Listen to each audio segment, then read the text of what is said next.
Can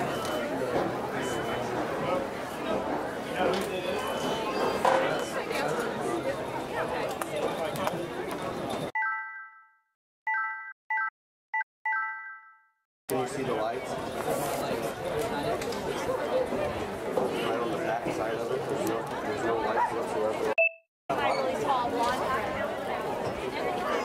The one around the corner? Really tall blonde.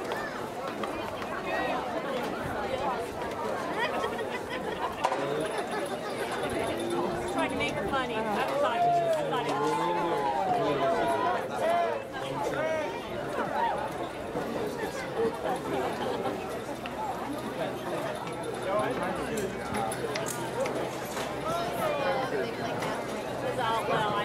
Good afternoon. Welcome to the 2017 Triton Homecoming Ceremony. We'll start this evening by introducing the Princess and Prince candidates. Representing the freshman class are Emma Hepler and Hunter McIntyre. Emma is the daughter of Shannon and Jer Hepler. She's involved in volleyball, tennis, FFA, Art Club, Helping Hands, and Spirit Club. Hunter's the son of Ben and Shauna McIntyre. He's involved in football, basketball, track, Spirit Club, Science Club, and FCS.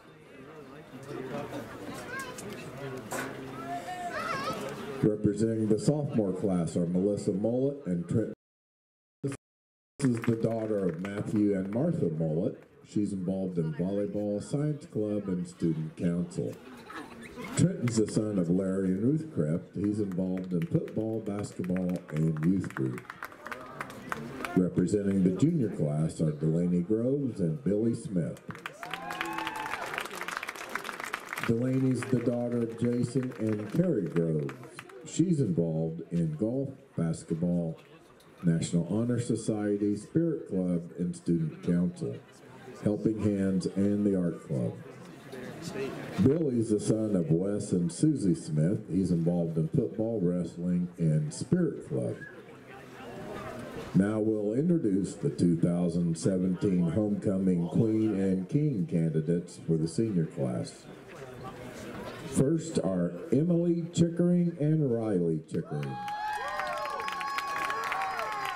Emily and Ryan are the children of Tim and Megan Chickering.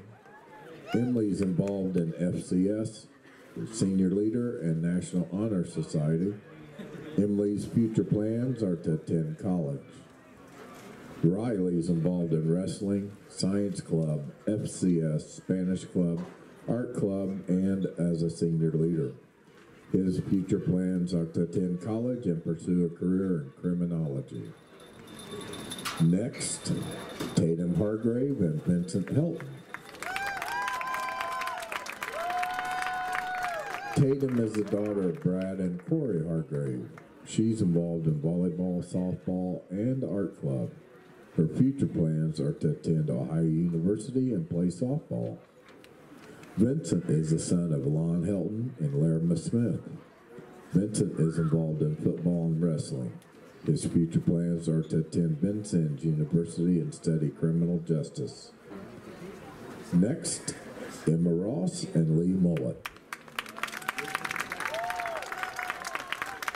Emma is the daughter of Bob and Kelly Ross. She's involved in volleyball, tennis, KYLA, DECA, Science Club, Spanish Club, Art Club, Spirit Club, National Honor Society, and is a Senior Leader. Her future plans are to attend either Butler University or Indiana University and study medicine. Lee is the son of Matthew and Martha Mullet. He's involved in football, wrestling, Spanish Club, Spirit Club, and DECA. His future plans are to attend Purdue University. Our last and final pair is Nicole Sechrist and Drew Sichter.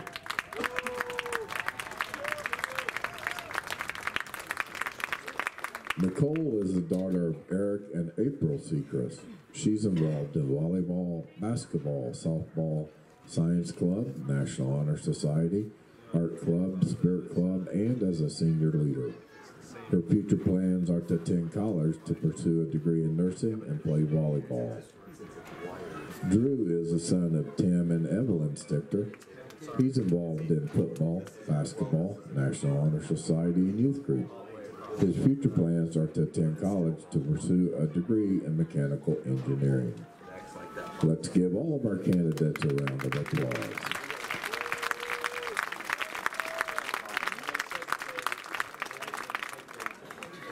At this time, we'd like to welcome back the reigning 2016 Homecoming Queen, Mariah Musili. Please also welcome back the reigning 2016 Homecoming King, Adam Stevens. Adam is currently attending Indiana Wesleyan University. They will be presenting the winning candidates with their tiaras and crowns.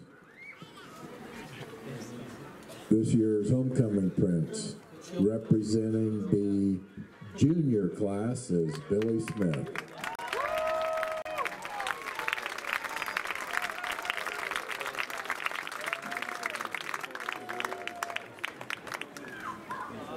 This year's Homecoming Princess, representing the freshman class, is Emma Hepler.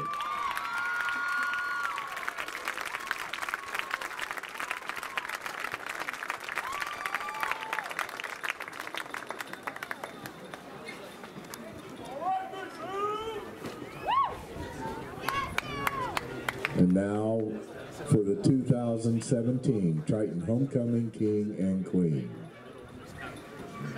This year's Homecoming King is Riley Chickering.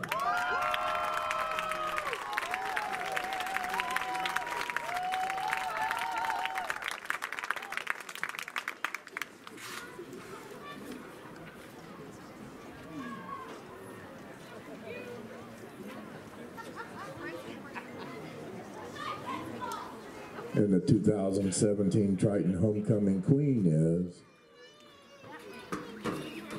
Emma Ross. Let's give a huge round of applause to all the candidates and to our new royalty.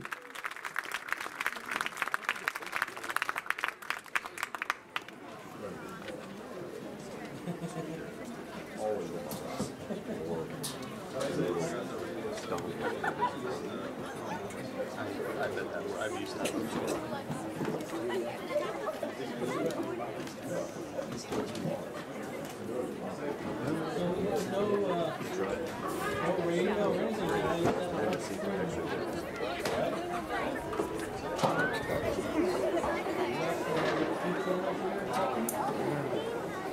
They just had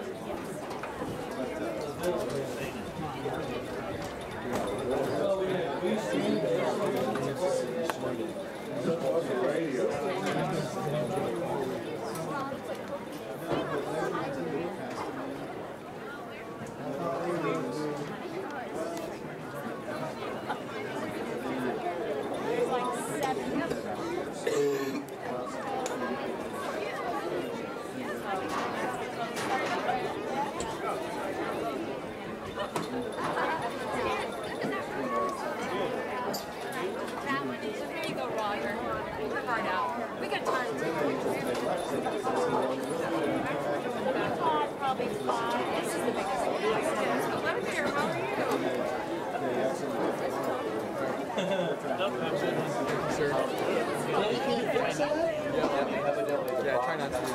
That's a good subject. Hey, what's up? He's Riley. What are you doing? I'm going to call him. It's on YouTube. Have you really? Yeah, he did. I got seen it in. I enjoyed myself. You yell at you? Yeah, yell at me if I say something.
Ladies and gentlemen, at this time, if you'll please rise and face the flag as we honor America with the playing of our national anthem.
I don't really hear you.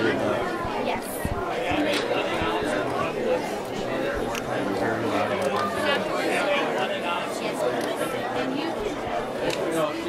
you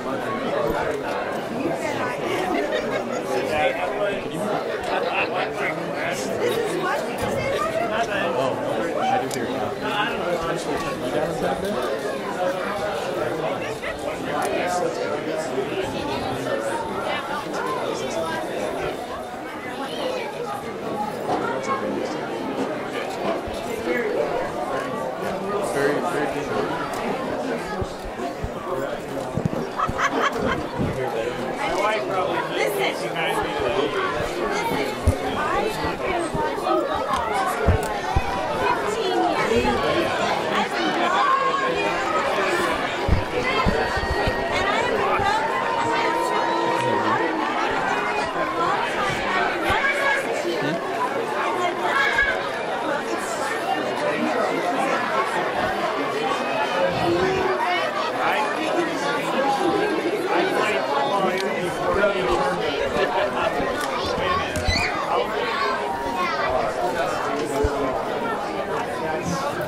On behalf of the Triton community, entire staff and student body of Triton Junior Senior High School, we welcome Bremen as our guest at tonight's contest. Triton Junior Senior High School and Bremen are playing this event through an agreement entered into by both schools. As members of the IHSAA, both schools have agreed to abide by the bylaws of the IHSAA to ensure the highest possible standards of conduct during this event tonight. The officials for tonight's contest. Our referee is Dave Spencer. The umpires, Mike Grinner. Linesman, Bruce Wyrick. Line Testing. judge, Rory White. And the back judge is John Riddle. Testing. We ask that all fans and players demonstrate an attitude of good sportsmanship throughout tonight's contest, no matter what personal feelings of loyalty they may have toward one team or the other. Your cooperation is appreciated. Thank you.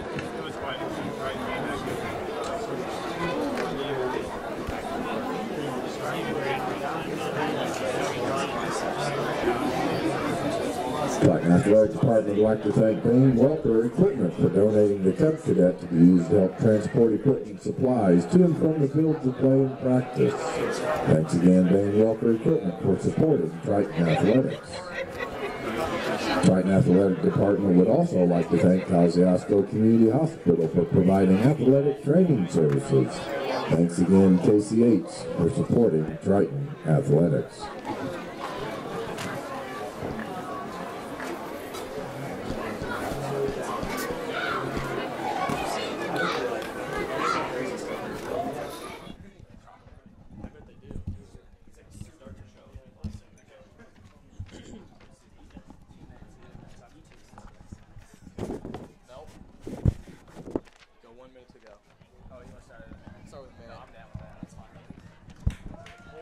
Are you ready for some football?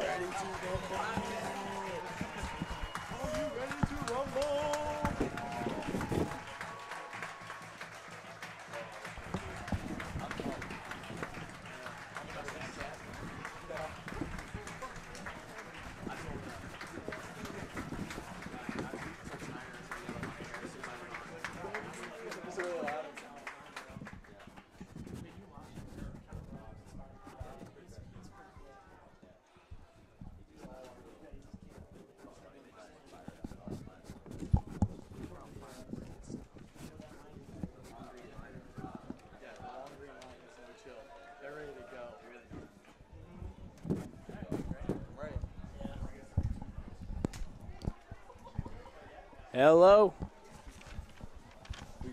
Yep. Hello and welcome, Trojan fans, back to Bourbon Town as the 3-0 Triton Trojans welcome Marshall County rival, the Bremen Lions. Bremen comes into this game on a 2-game skid, having lost to Riley and John Glenn after their first win of the season at Tippy Valley. And Triton comes in red hot at 3-0 with a high-powered offense. Pretty interested to see what we're going to get tonight out of this first rivalry game of the year. Grant, you yourself, you've been through a lot of these Bremen games. I know there's some bad blood. What do you expect to be different from just a normal football game? Well, first off, thanks for having me again. I'm really excited to be up in the booth. You know, it's a good time up here. I expect, to be honest, I expect Bremen to come out hot. I think Bremen will be ready to go immediately. Obviously, you said they're on the 2-game skid, but these guys are not going to be expecting to lose to Triton tonight. So I would imagine they'll come out ready to go. Triton, again, is going to have to match that. So if Triton can come out ready to go, we've shown that we can score some points. We can play some good defense. So it should be a good game. Well, the weather's perfect. It is the homecoming night for the Trojans. Bremen comes in looking to abolish Triton's hot start and obviously looking for a bounce-back game. Triton looks to keep things rolling, and it's going to be interesting tonight if they can keep their heads in the game and see if they can come out with another one. I agree. It should be a good game. I'm very excited to see how this turns out. Triton will receive the opening kickoff. Bremen won the coin toss, elected to defer to the second half. Well, Triton getting the football right off the start. It's not a good or a bad thing, but they have to come out hot. You were just telling me if they come out flat, Bremen's going to jump all over them. Yep. Bremen is known. They slow and steady offense. They usually grind away. They play good, solid defense. When I played, they were always good on the defensive side of the ball. So if Triton jumps out and we can put some points up, maybe shell-shock Bremen, that would be important. But, again, if Bremen gets a stop and can get that ball back, they could eat away half the quarter. And, again, there you go, Triton's out some possessions. Well, this is one of the games where despite either team's record, you can throw out the record book as we come into a rivalry game. Both teams just looking to knock each other around, battle hard for 4 quarters, and see who can come out with the victory. Triton has taken the field to set up in their kickoff return positions.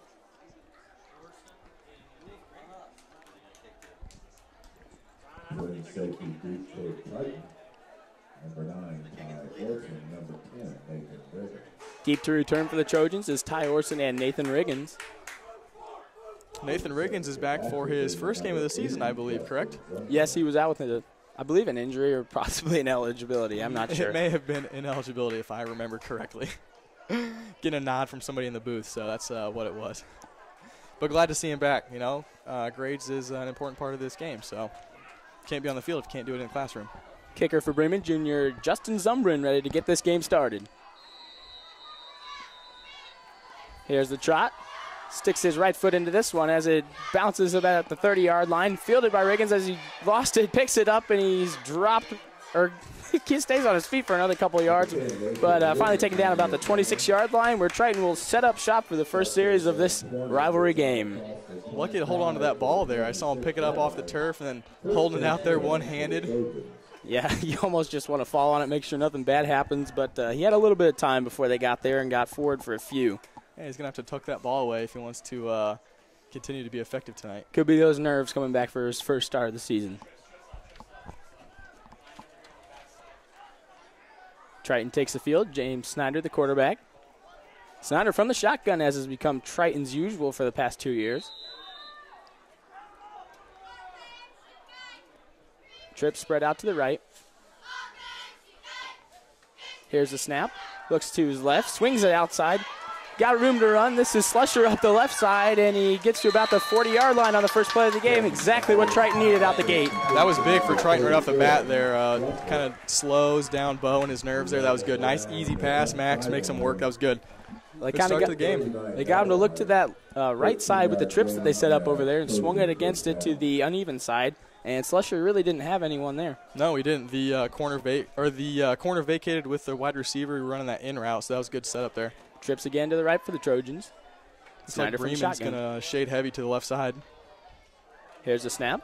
The give is to Slusher. He's got it up the middle before he's knocked around by the Lions, and everybody in on the play as he stopped at about the line of scrimmage. Slusher, the senior in that backfield, you're going to see him get the bulk of the carries. There's a few other running backs, including Lee Mullet, another senior. He'll get some looks, but Slusher, the #1 option.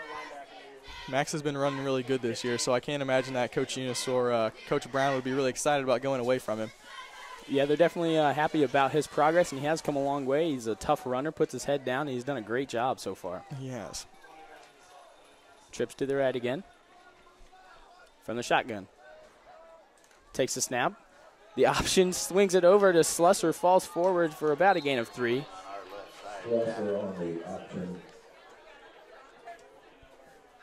Out to the 42. Well, they're moving the chains they're moving the stick forward slowly. They bring up a long third down with about 7 to go. So we'll be curious to see what Coach Brown comes in again. I would imagine he'd go trips right one more time just to see how it goes.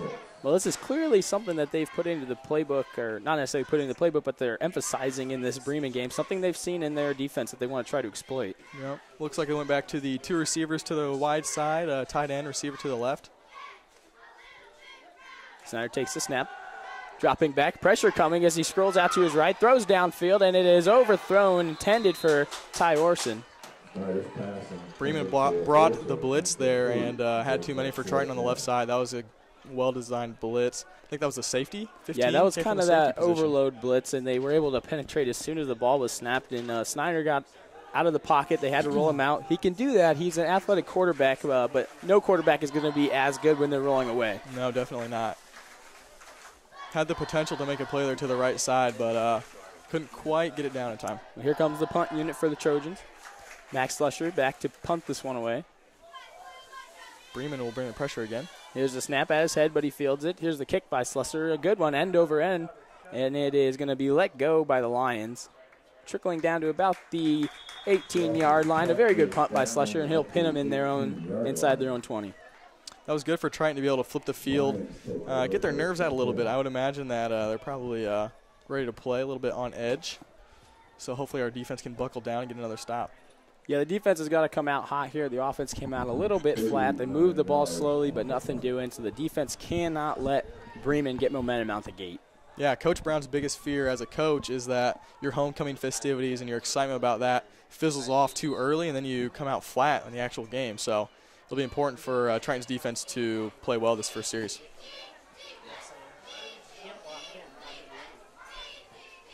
Under center. In the I formation. Takes a snap. Hands to the left side with room to run outside the tackle. Breaks a tackle and is stopped after a gain of just a few.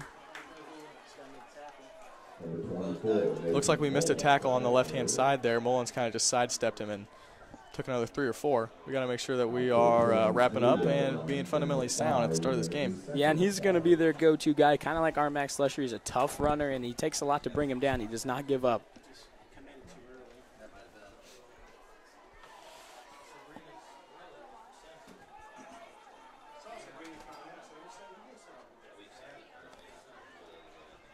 From the eye again. Fullback dive straight up the middle.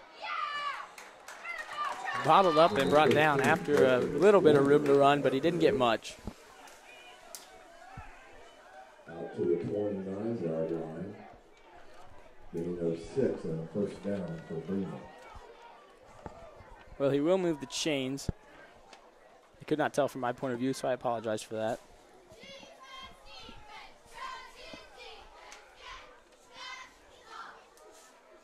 This is the kind of stuff that Bremen is really good at, just taking 5 or 6 yards at a time, lulling you to sleep, and then throw a nice little dump pass over the middle. So Triton's defense is going to have to stay on their toes. Ryan Caldwell pitches it to the left side. Room to run with blockers in front of him, and he gets about 5 yards again. Triton's got to do something to meet that at the line of scrimmage. He had 2 blockers there that were unattended. Just like we talked about, Bremen's coming out, and they're trying to grind away on the offensive side. They look energized. They look ready to go. Doesn't look like they're missing any steps at all. Coach Brown clearly not happy with his defensive start as he takes a timeout to call the guys off the field already as we have 8 minutes and 20 seconds left to go in the first half. He wants to get in their head a little bit. Yeah, it's the old saying, nip it in the bud, right? You've got to take that timeout. He burns it there. He thought it was necessary. He obviously saw a lot that he didn't like out there, and he thinks it's worth talking over to his guys. Just like we talked about last week, it's important to be fundamentally sound when you play the Bremen team. Running those eyes, the split, they will split 2 tight ends. So it's important to know where your guy is at and then how to defend that. Yeah, they're kind of a more traditional football team, a little bit more of what we've seen, kind of like LaVille in the terms that they will ground and pound you before they go to the air. In years past, they had a couple really good receivers. Just 2 years ago, Ryan Topper was fantastic. A phenomenal receiver. Phenomenal receiver, you're correct. So Bremen lost some skill on the outside maybe a little bit. So they'll be slow to throw the ball, but if you're running, who cares? From the I formation again, the fullback dives straight up the middle, and he's met by the defensive tackles there, dropped after a gain of 1. It was a lot better job. Granted, it was up the middle, but it looked like a better job on the insides with the tackles to meet him in the hole. Yeah, it looked like our guys swarmed pretty well to the ball right there. We had all 4 linebackers at the point of attack, so that's a change. Well, Vincent Helton this year, we talked about him last game. He got bobbled around all over the place, but he settled into that middle linebacker position. He's a tough-nosed kid. I'd expect him to see him come downhill all game and all season. Vinton's going to be a big player for us this year, for sure, on the defensive side especially. Under center, Caldwell takes a snap to give up the left side, and the whistles are blown, and there's a flag on the play preceding the play. False start on Bremen. That's going to back him up, a costly third down penalty. Excuse me, Triton's got to be able to capitalize on this. That's a nice gift right there. Didn't look like Triton was ready to go at all. He kind of just like waltzed up the middle there before the referee blew the whistle. Yeah, I think it would have been a first down, and now they're going to have to try and do it again. That could be a drive killer for you. Yeah, it's important to be crisp on third down especially. You don't want to get yourself in a hole like this. Might force Bremen to go out of style here. Caldwell under center. Takes the snap. The counter up the right side, and he's bottled up and knocked down after a gain of about 2, and that'll bring up the 4th down. Hey, that was a big stop there on the right-hand side by Billy Smith, and Drew Stichter bottled him up, so that was big. And that false start penalty came back to be very costly. You have to be crisp in a game like this, as you just mentioned. In a rivalry game, any opportunity you give another team can be exploited, so you have to keep the penalties and the mistakes to a very minimum. Triton's got to stay on their toes here as well. I know that Bremen always has some trick plays up their sleeve if they're willing to run that. Obviously 0-0 now, so maybe now's not the time to pull that out, but keep that in the back of your mind. This is Alex Stouter back to make the punt for the Lions. And it looks like it could be a fake. I'm really not sure, but here he goes to punt it again, and that's a deep punt, spiraling, and a fair caught by Orson around the 26-yard line. I wasn't sure what was going on there, really, but maybe just waiting for his coverage to get downfield. It's kind of interesting. I know that Bremen, again, traditionally has had a fantastic punter, so Bremen just sends people down the field, and if that punter can hold on to the ball, why would you not just hang out? Obviously, when they're 30 yards down the field, they're not looking to pass the ball, so he just hangs out, until someone forces him to punt the ball. And that was a nice little punt there. Yeah, it was a great punt. Went quite a ways. Don't have the official, but you have a guess maybe? What do you punt from the 25? And Triton's on their own 30, so 25. That's a good flip of the field. From the shotgun again. 2 split out to the left. Slusher is lone running back in the backfield. The give is to Slusher, and a penalty again on the flag. Or on the field, rather. As the refs stop this play.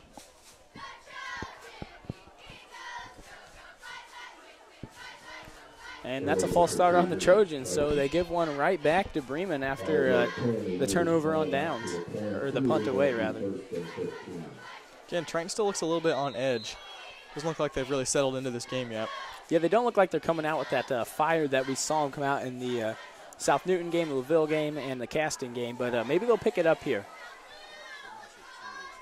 2 men split out to the right this time from the shotgun. We're even, 2-2. 2-2, rather. Swings it out to the left side. This is Delano Shumpert, bottled up and brought down right near that 20-yard line. Nice catch, but it looks like it's only a 2-yard gain, so not much going there on the left-hand side. Still about 3 yards left to go before they get back to that original line of scrimmage. The false start penalty is very, very costly. In high school, it's important that you have to play crisp because your quarterback and your quarterback doesn't usually have the arm of someone like Matt Ryan. Yeah. NFL quarterback does. He can't sling it 60 yards. So even spread again from the Trojans. Snyder from the shotgun takes a snap, looking to his right, dropping back, pressure coming, fires this one downfield, and it is picked off, intended for Ethan Berry. Oh, looks like he dropped the ball. Yep, you are correct. I guess he wasn't able to come down with that one. He's looking for Ethan Berry, threw into double coverage. Mental mistake there, but they were fortunate that he did not come away with that football. Yeah, very fortunate that Ethan Berry turned himself into a defensive back there. I saw that going out in the middle of nowhere. Was able to get his hands up and bat that ball down.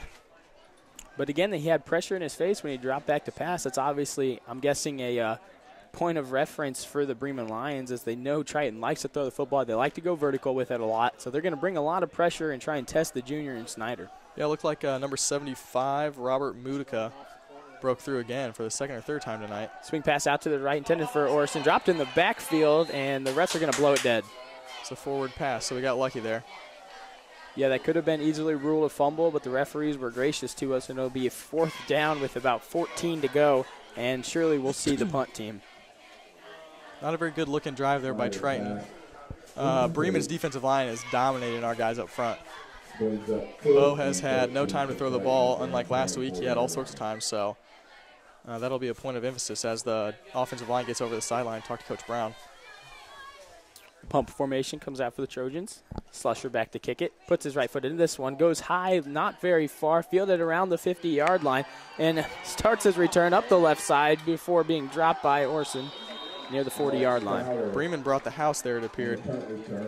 That was Alex Stouter. He kicked off, or he punted to the Trojans earlier, and this time returning it for the Lions. It's going to be important for Triton here to get a stop. We weren't able to flip the field there. So, again, best case scenario is that we can make a quick stop here and we can end up with the ball at around 10.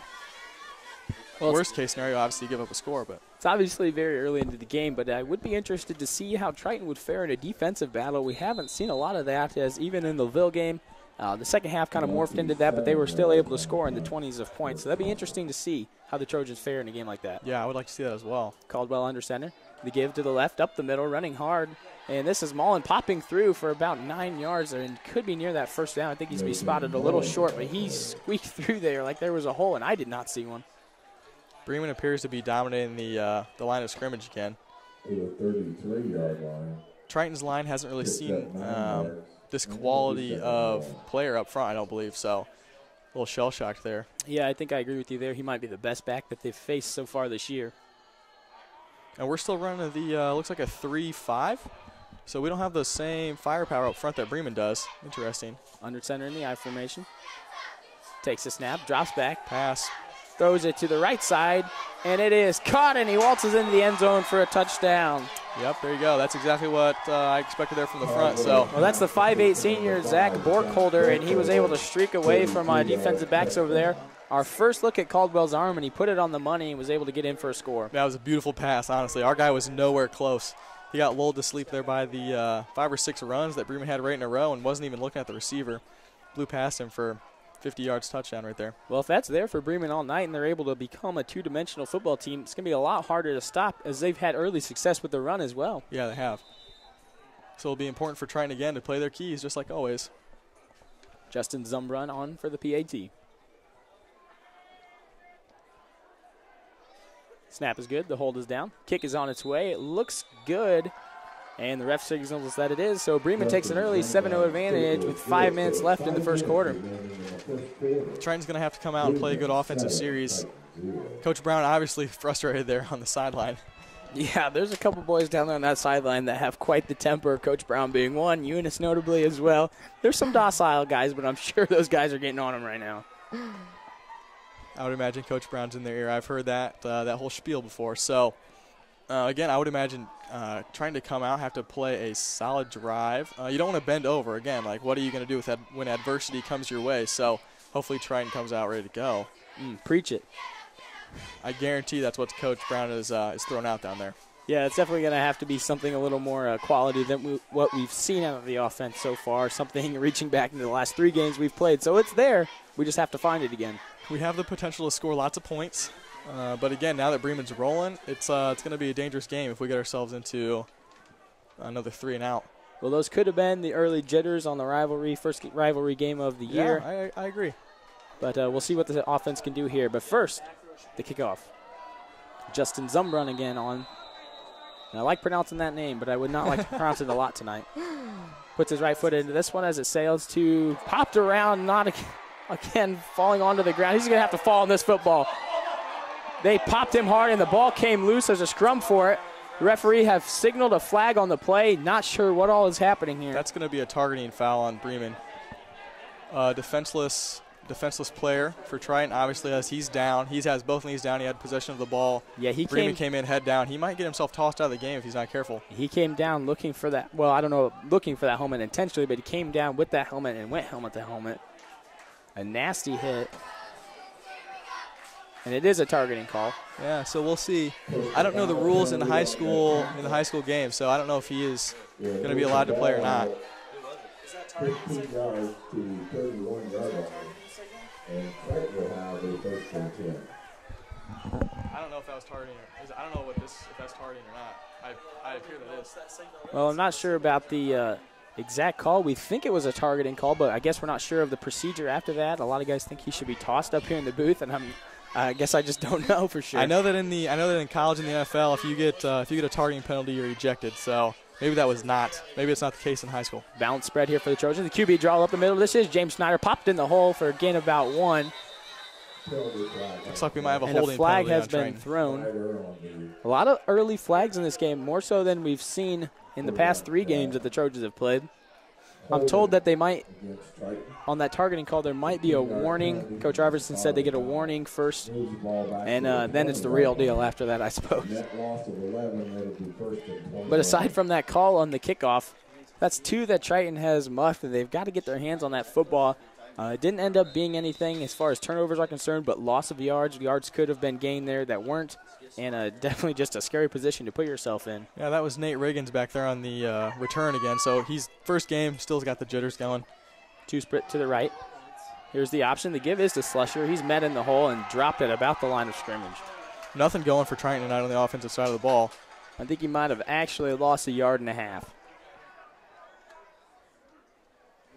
Well, Bremen definitely looks like they came ready to play. Triton's got to put a foot in the ground and meet that.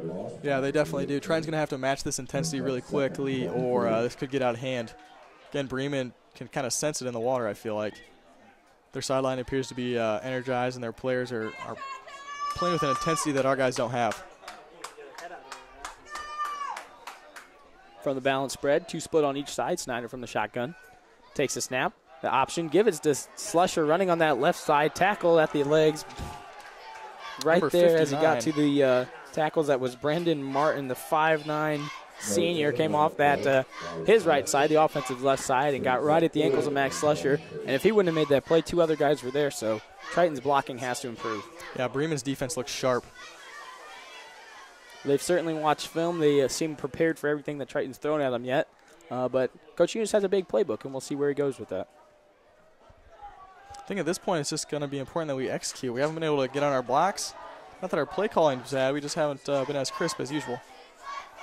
The straight drop from Snyder, keeping his eyes downfield. Now going up the middle, running room, splits it out to the left before putting his head down and is knocked around about the 30-yard line. Will he be dropped? And that is near the original line of scrimmage, but I don't think he even got there. Looks like it's still going to be about a 4th and 12. Gain of 11 will bring that 4th down. It's going to be important that we get a good punt from our guy, Max Slusher. We want to be able to flip this field back around. And that blocking up front has to improve. That particular time, there was a hole up the middle. Snyder decided to go with that.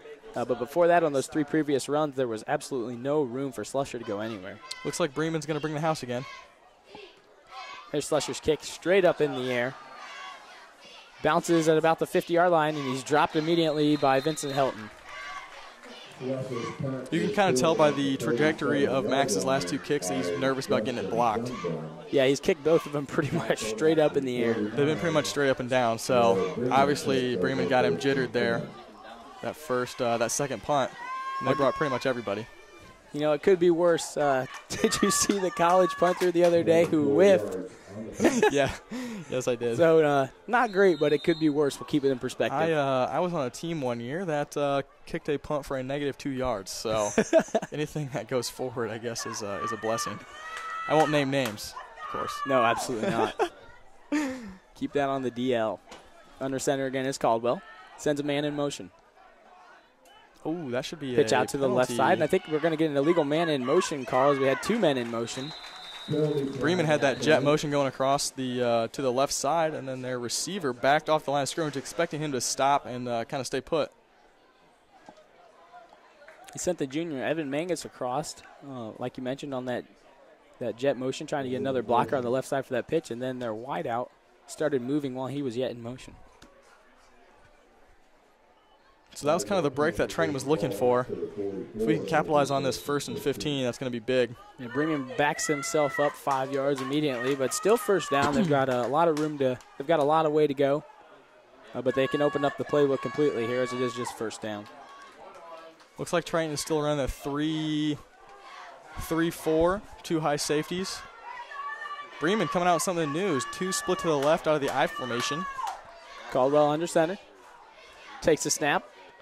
The flood pass rolling against his throwing motion, keeping his eyes downfield. Now he's going to take it himself, steps out of bounds on his own power, I guess, after gaining about 1 yard. I think he was looking for that flood pass, but not much downfield, so good job by the Triton defensive backs there to bring up 2nd down, and again, about 15 to go. Triton showed some good defensive presence in the secondary this year. Max Slusher, I believe, has 2 interceptions already. We've seen a couple passes batted down in previous games, so I can't imagine that Bremen will be able to pass much. But again, if they keep running the ball like they have, we're going to get sucked in if not careful. 3 wide here. Bremen out of the shotgun. Trips from the right, and they do come out of their first shotgun look of the night.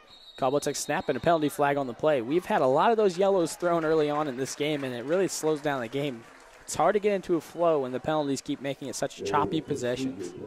But this one will be against Bremen, I believe, on the false start penalty. Looked like it was a false start on the number 5, maybe.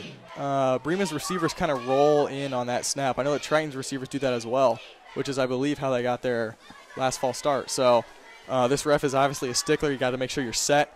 You're not moving until the ball moves. Well, I'm sure Jordan Leeper, Bremen's head coach, of course, is not going to be very happy about the number of penalty flags that have been thrown so far. They've spotted Triton defensively 10 yards on this possession already. They've backed themselves up into a 2nd and 18, 20 yard to go.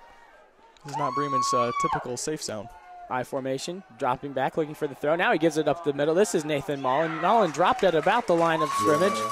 And that'll bring up 3rd down and another long, probably 20 yards to go for the Lions. I don't know who picked up that tackle, but that was an impressive play by our defense. Our line obviously sucked right in. If Mullins makes that guy miss, he's got 15 or 20 right up the middle. Our guys were not looking at that. Yeah, great job by whichever linebacker that was. I guess I honestly can't say that I saw the number. No, I can't say I saw that. But whoever either. you are, good job out there. Maybe he'll watch this later and correct us. That was kind of that delayed draw by the Lions. We haven't seen that look yet this year. Again, from the shotgun for the 2nd time of the evening for the Bremen Lions. 2 split out to the right side, 1 to the left. Takes a snap, looking to his right side. Swings it back against to his left. This is the screen. Room to run to the right side before being knocked down at his ankles by the quarterback, James Snyder, to bring up a 4th down for the Lions. Nice play there by James. Drew thought he had an easy sack coming right up the middle there, but suckered him right in like they wanted. Bremen had a nice play design there, just not quite. They didn't get that last block. And they're trying to get that ball to Zach Borkholder, who scored the previous touchdown for the Lions. Their speedster down there, trying to get everyone sucked in, which they pretty much did on that front line, but we only run 3 up front, so we had a lot of guys left to tackle. Yeah, good discipline by our secondary there. Again, hey, Bremen's last punt, the punter holds the ball for 5 or 6 seconds before anyone goes after him. Yeah, it's an interesting look. Yeah, we'll see what we got here. Alex Statter, the punter. I'd imagine we'll send some. Here's the snap. This one is more normal. Kicks it up towards the left side, spiraling. Before being, Ty Orson's going to leave this one to go to about the 15-yard line. That's where we'll be down by the line.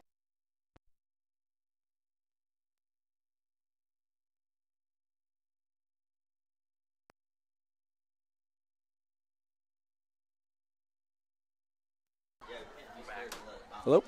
All right, looks like we're back. Had some technical difficulties there. It happens. Orion does a great job up here setting this all up, and he got that cleared up as quick as he could, so we appreciate him. He does. I had no idea what was going on with that, so good thing someone does. Well, Triton will start this possession from deep inside their own territory around the 15-yard line. Yeah, like I was saying before we went dead, that's frustrating for Triton there. We got to field those kicks. Saves us 10 yards. From the split spread, even on both sides, 2 and 2. Takes a snap. Looking to that left side, pump fake. Now the pressure coming. Trying to make something happen with his feet and slung down after a gain of 1. or he's going to be right near that line of scrimmage. I don't think they're going to even move that stick for him. Doesn't look like they're going to. Bremen saw that nice little fake screen and wheel there coming from a mile away. No one even bit. Well, that's the end of the first quarter with the Lions leading the Triton Trojans 7-0. That's the perfect first quarter if you're Bremen there. No complaints on the Bremen side of the ball. They've played fantastic, minus those few penalties that have kind of killed drives. Bo appears to be a little bit flustered. Our offense isn't quite clicking. Thankfully, our defense has played pretty well and kept us in this game. Yeah, there's definitely a lot of things both teams are going to address and try to clear up as we start the second quarter. I look for Triton to try and get something going on the offensive side of the ball. We've seen a lot of high-powered offense, a lot of big scoring games out of the Trojans. So like I said previously, it's there. We just have to find something that works and, get one first down, and it builds upon that. The only gripe that we've had with our offense this year is that it's been kind of big play based. So Bremen's done a good job of reading their keys and making sure they're on everybody. Obviously, we've scored twice on that fake bubble and wheel play. Bremen saw it coming from a mile away. So they're playing very disciplined defensive ball. Hey, how about this added feature to the Triton football games lately with the I wouldn't call them T-shirt cannons, but some of those kids down there have pretty good arms. Some of the those T-shirt tosses have cannons after the quarters, and pretty neat to see another wrinkle in this Triton tradition. I believe it is local businesses who sponsor some Triton football shirts, and then they toss those out, and good addition to anyone's wardrobe, if I do say so myself. Well, Triton will flip field here. Snyder with 2 in his backfield, gives it up the middle. This is Ethan Berry, I believe, running hard and getting to the first down. That appears to be a first down. I think he's going to get it. Again, that was a new formation there for Triton. We had a tight end and 2 running backs, so we're going to start to stack the box potentially to counter Bremen's good defensive line play. Max Slusher not the ball carrier there for a change, and Ethan Berry was able to scamper for about 10 yards, and he had a very good hole up front on that offensive line, so look to keep that moving. Yeah, good job by the Triton offense there. That's what we needed. 2 backs again set in the backfield with James Snyder, the quarterback, from the shotgun. Takes the snap. The give is to Ethan Berry, again running on that right side. Nowhere to go. He tries to make something happen going back the other way, and he was stuck by about 3 or 4 Bremen Lions and drugged down for a loss of 4. No blocking on the outside for Triton there, unfortunately. Couldn't quite seal the end, and then, of course, it appeared our wide receiver let the corner kind of slip that block there, so nothing going on the right side. Well, I'm told that's only a loss of 2, so my field vision isn't great for how many yards they get or lose. But in that time, it was in our favor. Got some excited fans out there tonight. Yeah, great crowd showing up so far, and great to see. There's a snap. Snyder holds the ball in the fake play action. Up the middle through the seam is Drew Stichter. Nice catch by Drew Stichter. Tough lick. That's big. That's huge. Laid by the kicker, Justin Zumber, and he hit him very hard, but Stichter was able to hold on, running right up that middle seam, and he was wide open. That was big. Bo trusts his big senior tight end to get an open field and hold on to the ball, so that was huge. Again, Bo's got to be able to get rid of those balls and trust that his receivers are going to come down with it. So Drew making a big play in the middle. I like it. Well, tight ends have kind of become an interesting little facet to the recent changes in football. They're targeted way more than they used to be, kind of a 6th offensive lineman, but a lot of guys out there have great hands. There's a snap again. Looking downfield, going vertical with this one up the right side. Intended for Ethan Barrett. He makes the catch with room to run to the 10, 5 into the end zone for a touchdown. Touchdown, Ethan Barry on a wheel route, it appears. What a play by Triton. Kind of catches Bremen sleeping, just like we got ourselves stuck up in. What a play. Well, it goes both ways, and number 6 waltzes into the end zone for 6, and all that's left to do is the PAT by kicker Brandon Lanker to tie this game up. Exactly what Triton needed. Yeah, I'm just going to take a few moments of silence here as the kicker runs onto the field. Of course, not trying to jinx anything.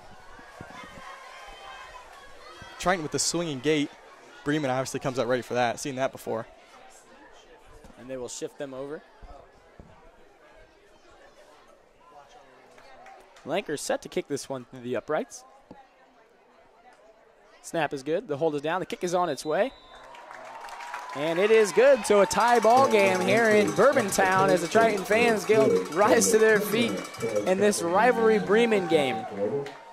Snyder appears to be feeling pretty good after that.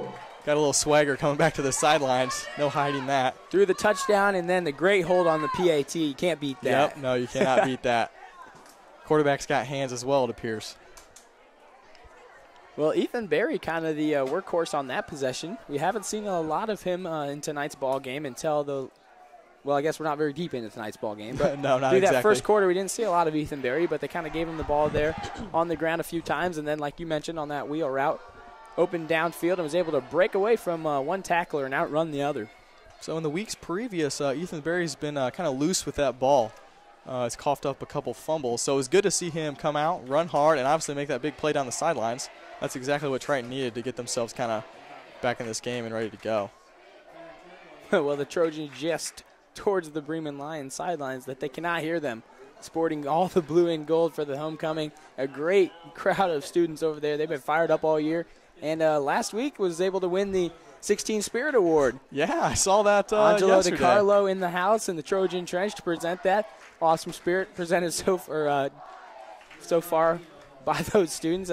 Hope to see that continue throughout the colder months. No, they're doing really good. Yeah, as long as we keep winning, I think people will show up. So they're excited about the energy that the Triton football team's bringing.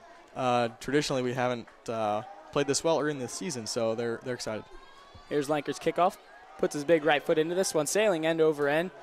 Fielded at about the 10-yard line. Starts his return up the right side. Brought down right there by, I can't actually see his number, but. No, it's hard to kind of see these numbers. You got the gray and blue. If you're not watching right away, you're not going to be able to see it. Yeah, they blend in. They do. Zach Burkholder had the return there. And I believe that is Nathan Riggins coming away with the tackle there, number 10. Hey, good for him. So he's obviously playing better on the defensive side of the ball than he is on kick return. Trying to redeem his flaws on the return game. Turns it around and gives one back to Bremen. All that washed out doesn't really matter. We're back to an even game. So as long as he continues to play well, Coach Brown will be very pleased. Caldwell breaks the huddle for the Lions. Looks like they're going to go 2-2, spread from the shotgun. It's a completely new look. Let's see how Triton adjusts. From the shotgun, this is Caldwell, sinks into his squat. Takes a snap. The give is to Mullen, up the middle.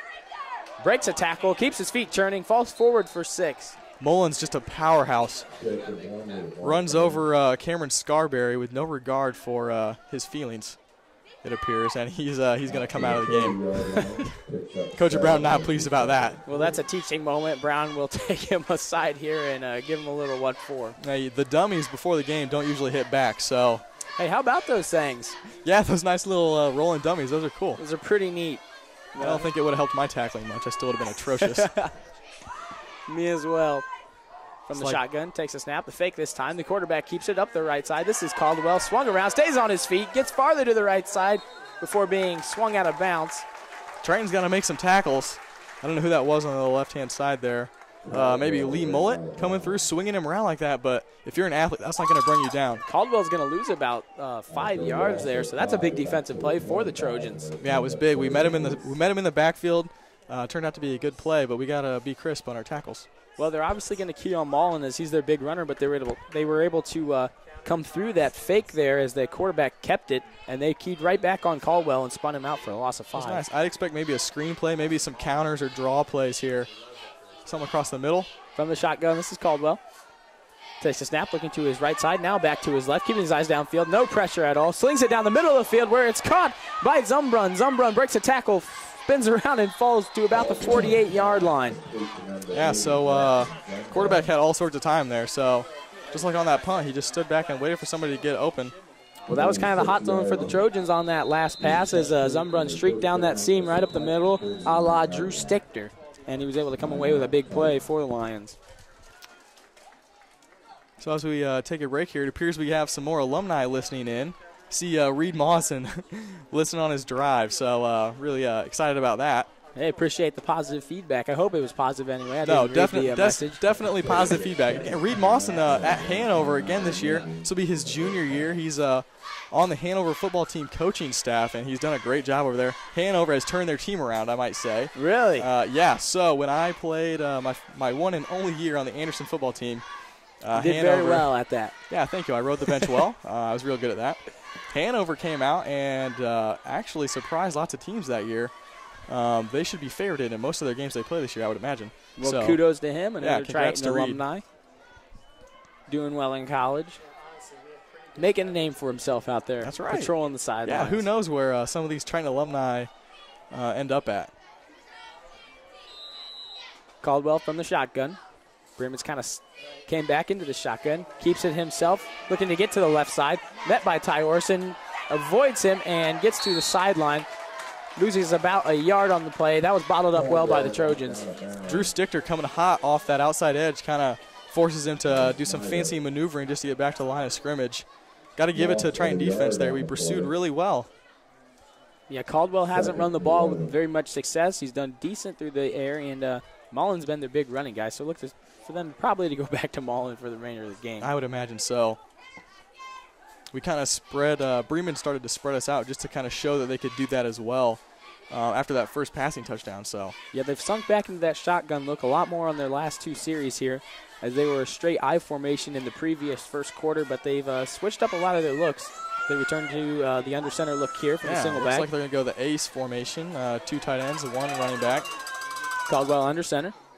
Takes a snap, pitches out to the left side, or right side. Mullen avoids one tackler before being lassoed up, rather, by a host of Trojans and pulled down right near the line of scrimmage. It's going to be 3rd and 10.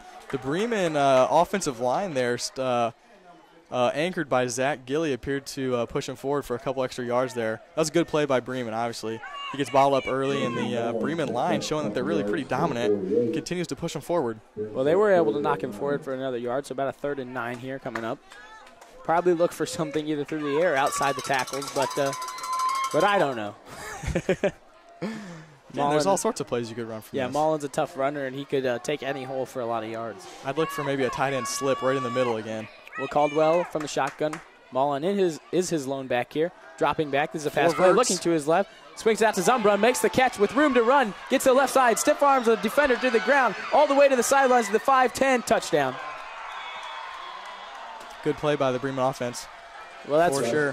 That's frustrating for the Trojans. They had them in a long 3rd down situation. And instead of just getting a 1st down, they pour more salt into that wound and go for the 6. Yeah, no kidding. Doesn't appear that Triton's secondary play is doing all that sharp tonight after I bragged on them here at the start of the show.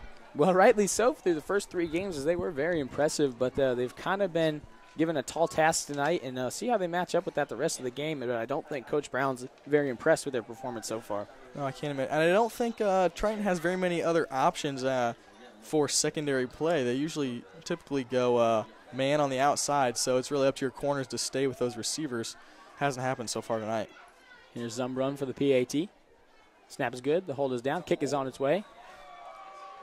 And the referees signal that it is good, making it a 14-7 game with 7 minutes and 21 seconds left in this first half of play.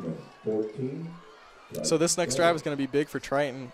With 7 minutes left to go in the first half, we're going to have a score before we go into the stoppage time because Bremen gets the ball back at half. So we don't want to go down potentially 2 scores before halftime and then turn it into 3 there after halftime. Yeah, they probably are looking to put together a long, drawn-out possession here, run a lot of clock, and obviously end that with a trip to the end zone. Yeah, that would be your ideal possession if you're Coach Brown on the offense right now.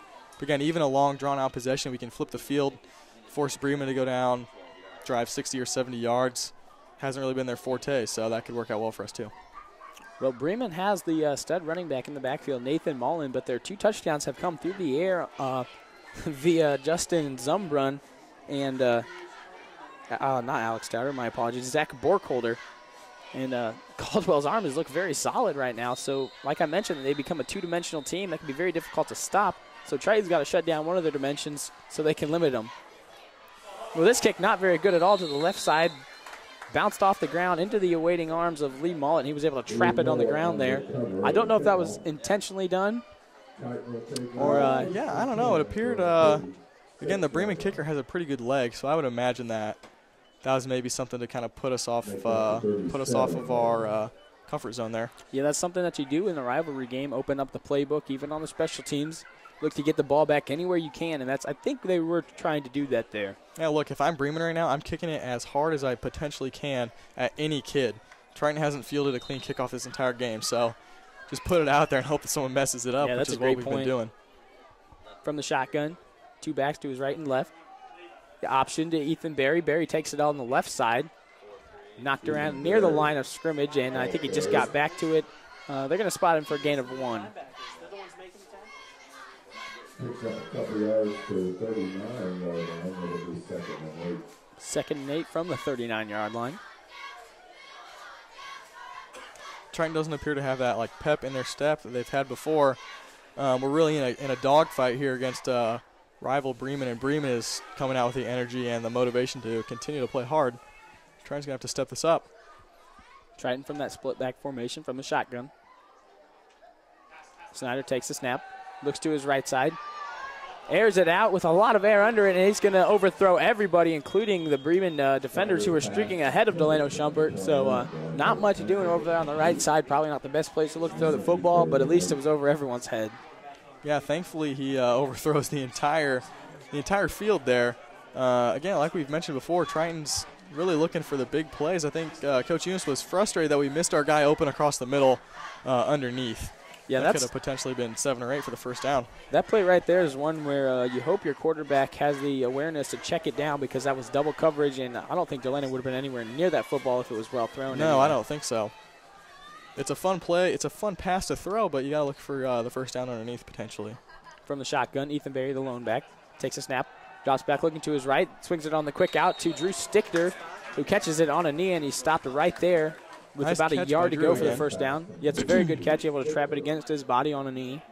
Looks like it's going to be, I think it's going to be 3rd and 1. I don't think it's 4th down. It says 4th down on the sticks, but, oh, was it 4th down? Okay, I'm mistaken. 4th and 1 to go. And I think the punt team's coming onto the field. I thought Coach Brown might roll the dice here and try to go for it with a yard to go. But they brought on the punt. Could be looking for something, a bit of trickery here. Yeah, maybe we go with a long snap count. They straight snap it to Ethan Berry, running on the right side. Got room, and he gets forward Hold for on to the that first ball. down. Slipped through for a gain of about 5 yards, exactly what they were looking for. The direct snap to Berry, takes it off the right side. That's a scary play. It's a scary play if you're Bremen there. They obviously knew it was coming up here in the stands. You could hear their coaches calling that stuff out right from the beginning. As we walk up to the line, their coaches are calling it out. Their voices aren't quite carrying on to the field, unfortunately. Fortunately, I think you misspoke.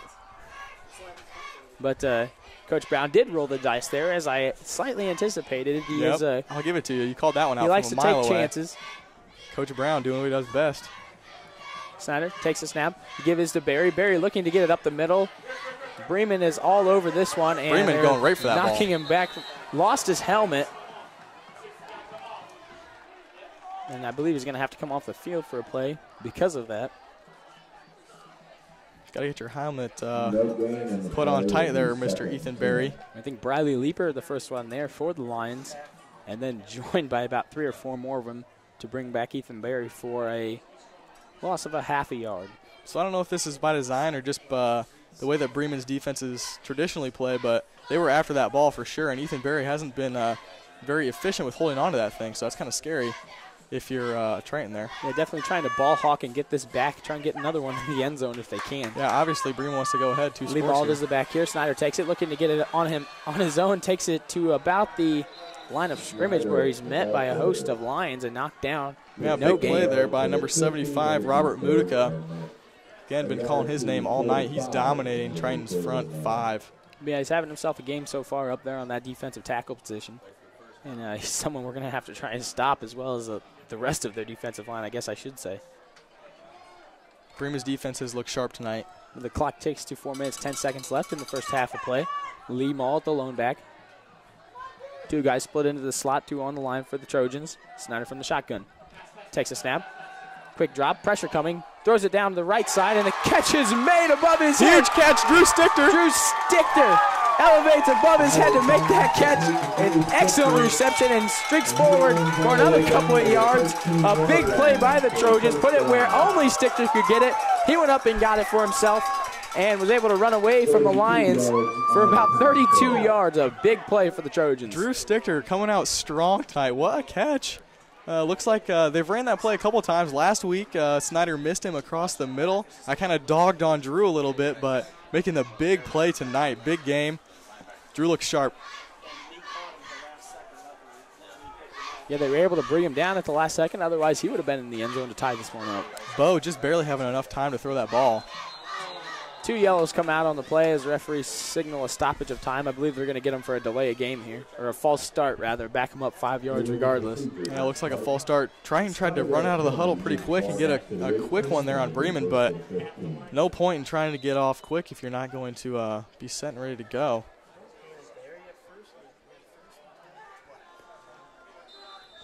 Again, this might be a chance to see Triton's kicker. You read my mind, Grant. Not something that I really want to see. I would prefer 7 points again to tie this game back up, but worst comes to worst, I could take 3. Some points is better than none as Coach Brown pulls his squad off the field again. A big possession here. They want to talk this one over, make sure everything is set, how they want it, try and punch this ball in. Looks like we can still get a first down, too. We could potentially end up with a first down right there at the 3 or 4. Hard to kind of tell from the booth. 2 or 3 yards left before the pylon. So like you mentioned, Triton would be able to pick up another set of downs if they get within that tiny space. Yeah, no kidding. But Triton really looking to put something into the end zone here. As we mentioned, Bremen gets the ball to start the second half. You do not want to spot them a lead and then come out with the ball. It'd be great to tie it up here as we go into the locker room for half. So if you're Bremen here and I'm Coach Leeper, I'm doing the same thing I've been doing all night, except I am going as hard as I possibly can for this ball. If you miss it and Triton scores, you're tied at halftime. If you get it, you could go up 14 points. So go for the ball if I'm Bremen. From the shotgun, 2 running backs split back. Give is up the middle. Bottled up right near the line of scrimmage. After being backed up 5 on that false start penalty, he did fall forward for about 2. That was Ethan Berry on the carry. He broke through that initial rush by the Bremen defense, which was important if you're Ethan. Max Slusher comes off the field for a breather. Ethan's really been our hot hand tonight. Drew leads the team in receptions, I would imagine, and yards. Ethan Berry definitely leads us in rushing. He's looked fantastic from the line of scrimmage tonight. From the shotgun, 2 split backs. Takes a snap.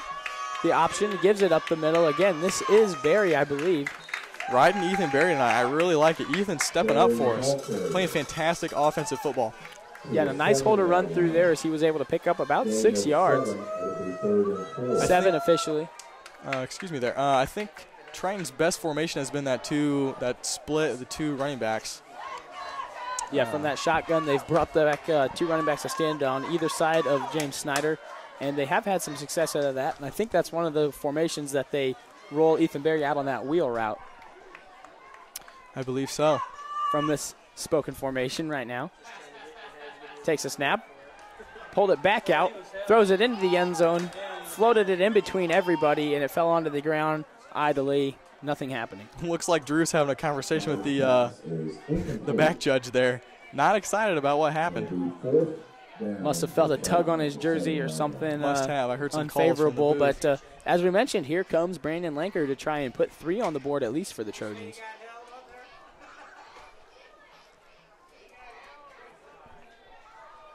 Well, this might be, if they indeed go for it, this might be Triton's first true field goal attempt of the season. Yeah, I believe so, actually. I don't think we've seen anything like this before. They got to get the play off here, though. We got 10 seconds, and we're just getting set. Lanker set to try and put this one through for 3. Good snap. The hold is down. Plenty of leg on it, and it sails through for 3 points. And he nailed it. What a kick by Lanker. Yeah, kicked that one all the way out to the track out there. Yeah, sends the ball boy running, which is impressive. Like to see that. Yeah, keep him working. A great-looking kick, and he's got a great leg on him. Spirals it. Nothing. Yeah, no complaints nothing at all. comes out like a lame duck, that's for sure. Well, Triton's able to put 3 on the board. Better than none. That was a pretty good series that they put together there. Marched the ball down the field, and it's 14-10 with about 2 minutes left to go in the first half of play. So now there's nothing more crucial for Triton here than getting a stop. The worst possible thing you can do is give up points in any capacity. So hopefully Triton can cover well and then obviously stick with a 3 and out, maybe 2 first downs, and that would run out the clock. But you don't want to give up a big play, which is how Bremen has scored their points tonight. Yeah, I would definitely expect Bremen to try and go through the air again. We're going to see a bit of Nathan Mullen trying to march this one down the field. But at some point, Caldwell's going to open it up with that right arm of his, and he's had a lot of success through the air. If they're looking for the score, they're going to look for that big play. Again, as you mentioned, that's how they've got to the end zone. I would imagine they're definitely going to be going for that score. Bremen's look good through the air, so why would you not continue to go with what's working for you? Triton breaks their formation, splits their positions. Brandon Lanker ready to kick this one away. Lanker hop, skip, and a jump, and he puts his right foot into this one, spiraling down to about the 10-yard line, fielded by the Lions. Here he comes right back up the middle, splits this one out to the left side. Stiff arms the guy. This is Borkholder before falling out of bounds around the 30-yard line, and the yellow flag is thrown on the play, as seems to be the case on many of these special teams returns. They're often flagged, and it is a holding against Bremen. So that's a big break for Triton because Borkholder looked good on that return. So I believe that'll back him up from where he went out of bounds. Correct me if I'm wrong. I believe it's from the spot of the foul here. So okay, we'll see where they go. Let's see where the ref goes. Yeah, so it appears it's going to be from the spot of the flag there, about on 28, 29. Should put him on the 19. I like that math. The 18-yard line. You were right on there, buddy. Just about had it. I went to college and took a math class once. That's impressive. Once. Can't say I did very good at it, but I tried to avoid it as much as I could in high school. Shout out Miss Orlowski teaching those math classes. Oh, yeah, pre-cal. That was a bear. Pre-cal, that was a good one. Our first empty look here from the Lions is Caldwell. Sends a man in the jet motion. This is Mullen. And a flag on the play. Looks like Bremen was going to have a reverse there.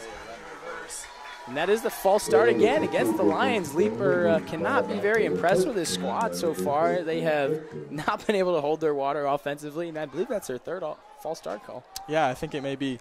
If you're Triton here, this is an opportunity to maybe get a spot. Looks like we still have a minute 47 left, so if we can get a 3 and out, potentially, like last week, move down the field before halftime, maybe get another 3 points.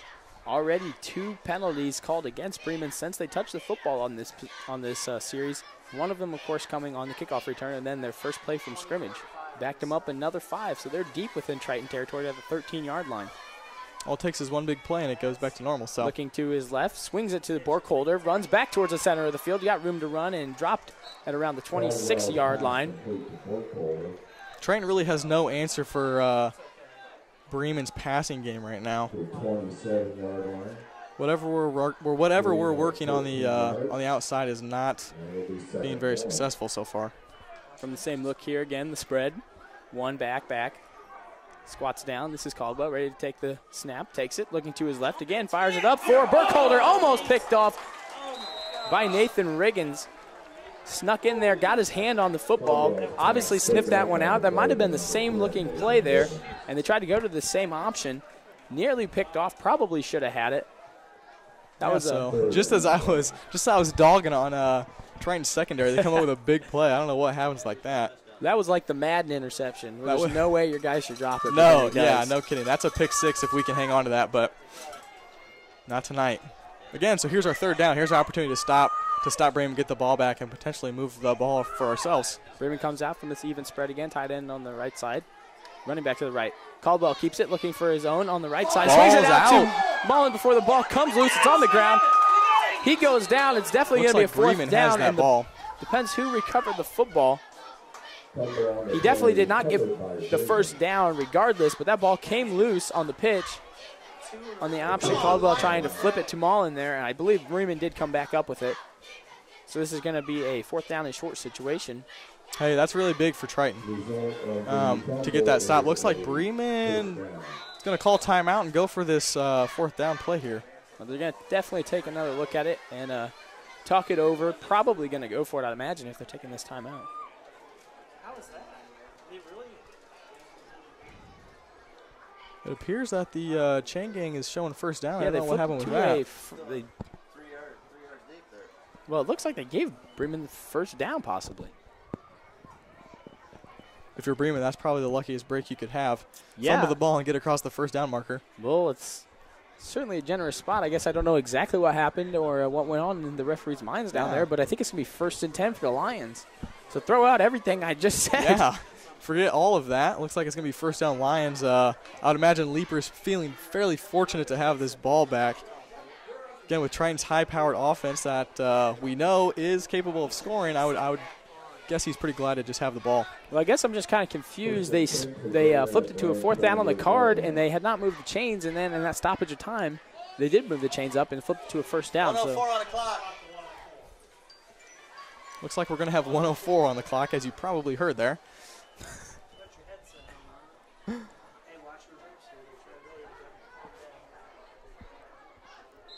I would imagine Bremen going to throw in one of these hitch and goes, try to get Triton to jump around, and then throw for an easy touchdown over the top. Caldwell drops back, looking to his left. Here comes the pressure. Flies this one up on the left side, intended for Mullen, broken up. That is Ty Orson.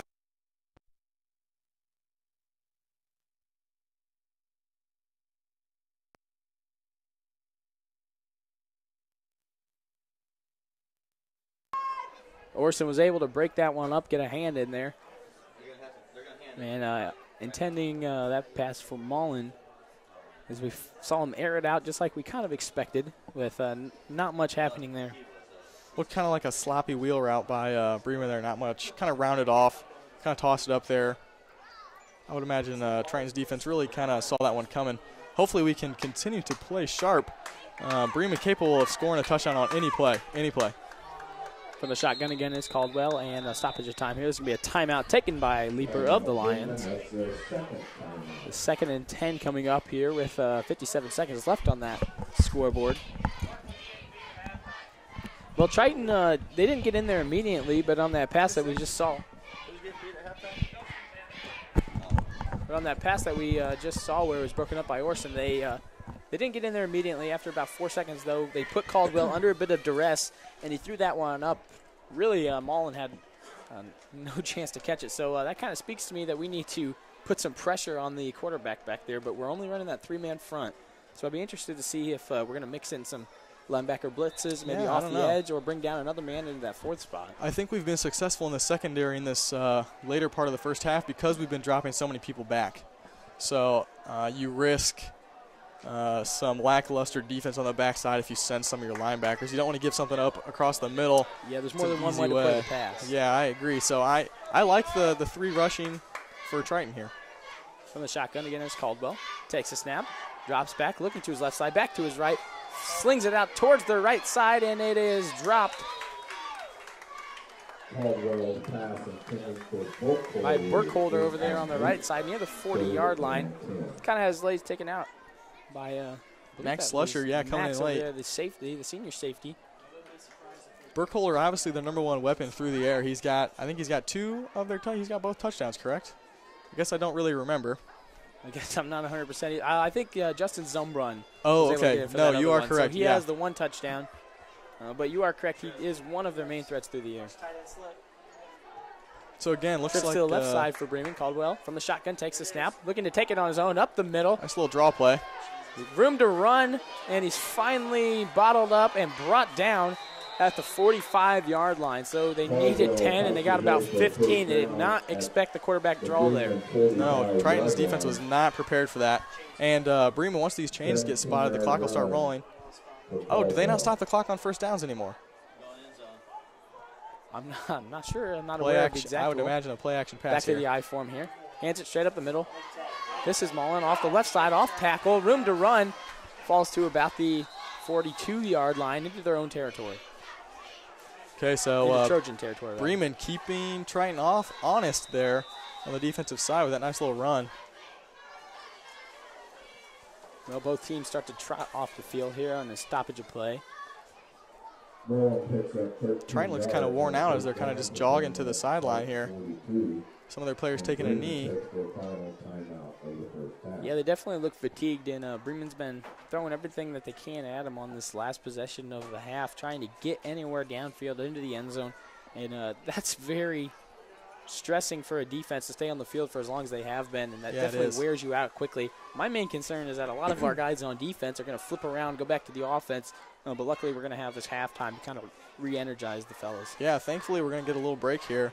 I just heard that was Bremen's last timeout of the first half, so on any play that they are in bounds, it's important that Triton gets on the ball and is in their spot. They don't want to get burned when Bremen has no more ways to stop the clock. Yeah, I don't expect anything up the middle here. It's going to be outside the tackles or swing passes towards the sidelines.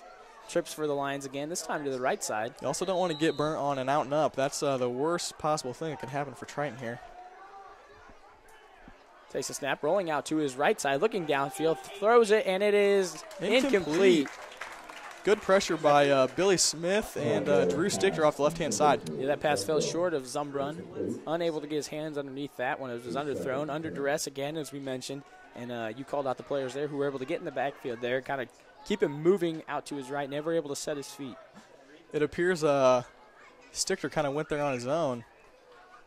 Well, I think he probably has a bit of that freedom. We mentioned in the past couple games how Coach Brown really trusts his players to make their own decisions out there.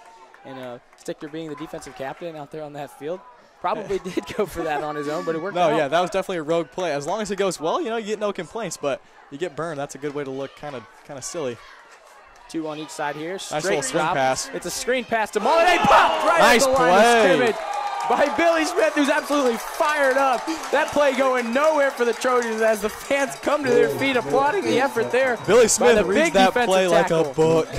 What a play by the big guy in the middle. He's obviously fired up, got some energy back in his legs now. Can't imagine that he'll be slowing down. Yeah, well, 13 more seconds. That'll rejuvenate your defense from the big homecoming prince. How That's about that? right. Yes, he is. That's right. The homecoming prince. Congratulations, Billy Smith, making some big plays on and off the field.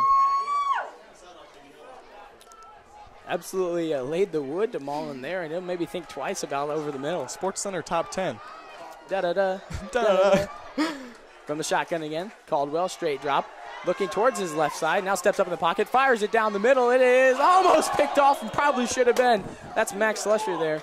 We've got to use our hands if we're Triton. I'm not sure who he saw there in the seam. I don't think that there was a Lion anywhere near that football. No, it appeared that they had 4 verticals running. And Mullins kind of just not Mullins. Caldwell kind of underthrows that pass. Max had a chance to take it back. No luck there, unfortunately. That's about 2 or 3 dropped interceptions for the Trojans now. Yeah, we've had a couple go through our hands, which is kind of frustrating, but also a good place to be in, I guess. You're not hurt by that. Right side here as they'll split out. Nathan Mullen. Caldwell takes a snap, rolling towards that right side. Here comes some pressure by Billy Smith. And Tristan Young gets Nice a hand work, on him, Tristan nothing Young. doing, sidesteps and fires this one down the field on a prayer and falls idly to the ground. So after the first half of play, Triton trails the Bremen Lions 14-10 as they'll head to the halftime. Pretty good half by Triton. They overcame a bit of adversity there, giving the ball back to the Lions with some time to score. They were able to come up with 3, but a good stop by the defense there as Bremen was marching the football. Yeah, that was a good stop by Triton's defense. The worst case scenario is to give us some points in that situation. So very proud of the defensive guys. They looked great right there. A little bit out of the scope of what Bremen's usually been running, but impressive defensive stop. Well, it's kind of what you mentioned. I doubt we're going to see a ton of adjustments at halftime, but you mentioned earlier in the broadcast how Triton just is going to have to execute. And that word is absolutely stressed in almost every football program that you can find in the nation. And it's simple, but it's something we need to do here tonight. Yeah, it's going to be important for Triton should feel very good about where they're at right now. We've played a pretty poor game on the offensive side of the ball. We're only down 4 points. So, again, if Triton's defense can come out and make a stop and we can have some crisp offensive production, I think we should be right back in this game. It's going to be a good one in the second half. Yeah, I'll be interested to see how this goes in the second half. We'll hope you join us then as we come back to bring you that second half here from Bourbon. Catch us back here as we start this back up.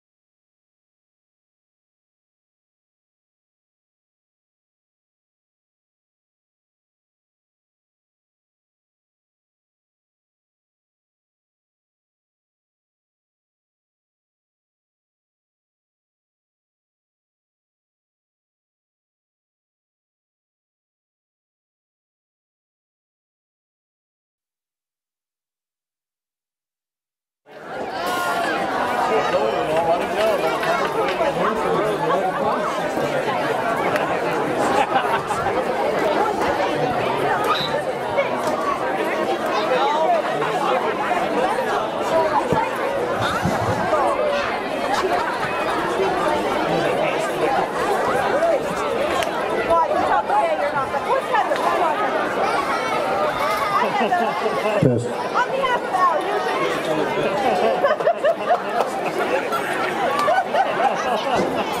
That's a boost of confidence. I love you after not that much.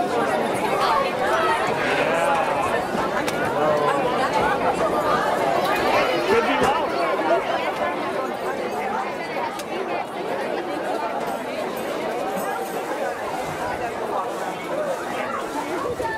Get a little energy back.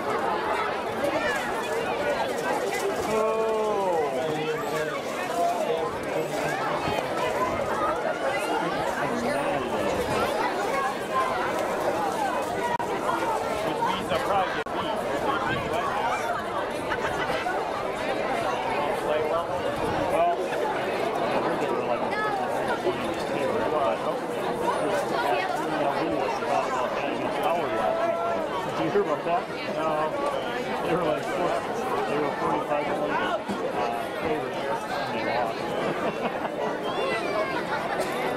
All you gotta do is be like this. You gotta stay in the game. Eventually, you know you can do it. I didn't have any anything. I saw the article and I thought it was all right. And yeah, some kid named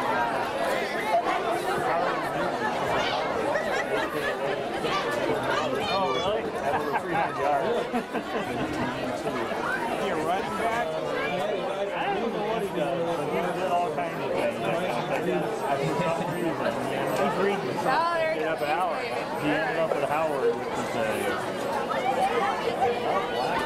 yeah, that's why. Yeah, it's one of those. Yeah, supposed to watch it. Yeah, what they do.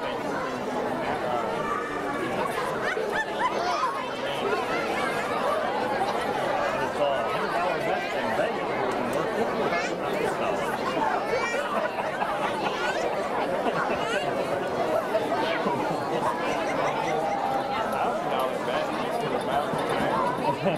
You gotta jump.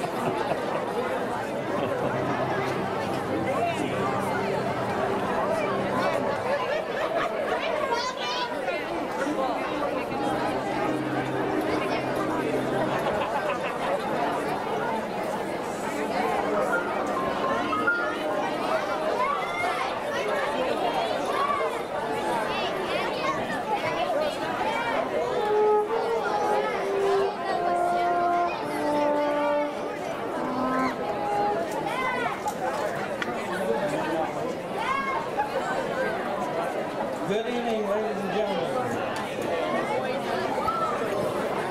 Good evening, ladies and gentlemen, and welcome to tonight's halftime performance by the Spirit of Triton Marching Band. The band is under the direction of David Seal.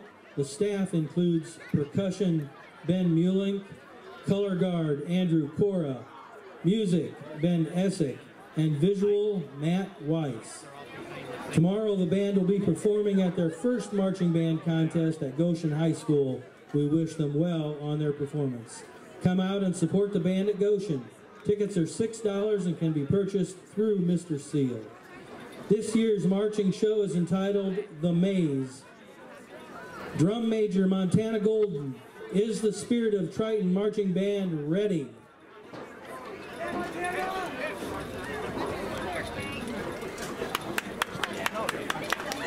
Spirit of Triton, you may take the field for your halftime performance.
back down?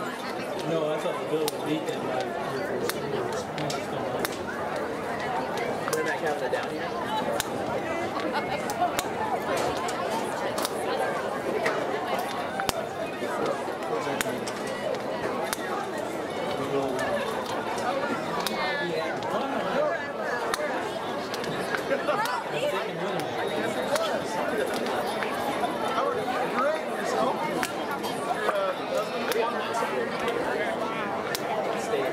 Looks like it's an Bill. Yep. Yeah, Bill. Last year was so many steals. We at that game? No. I came off at the end of the game. I was like, how are you guys over here? Because you're going around and you feel it's bad. But as soon as I came out for like 2 minutes at the end of the game, and the next morning I had them all over me. I was like, you guys were on the side of the whole game. That was awesome. Nobody expected it. And it was just like,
back in really good field position.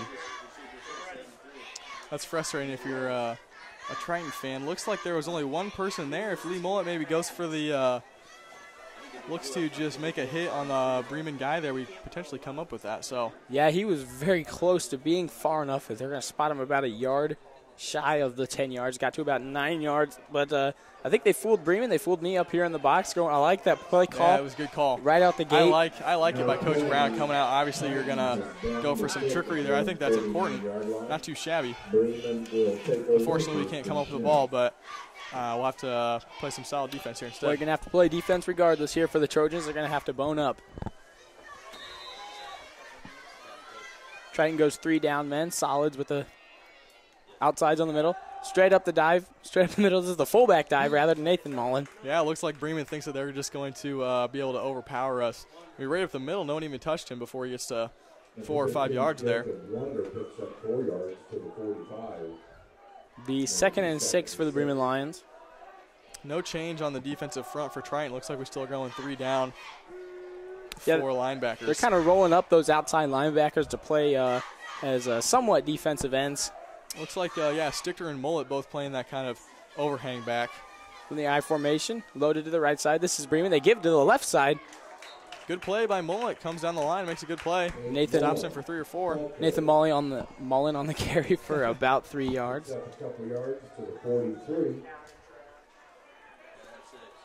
Third down, about 4 or 5 yards to go. 4 yards to go before that first down stick. Defensively, Triton's got to get in that backfield, disrupt whatever's going on, try and get them off the field quickly here. So it looks like Bremen's going to spread us out here. They're confident in their ability to throw the ball potentially. Caldwell from the shotgun.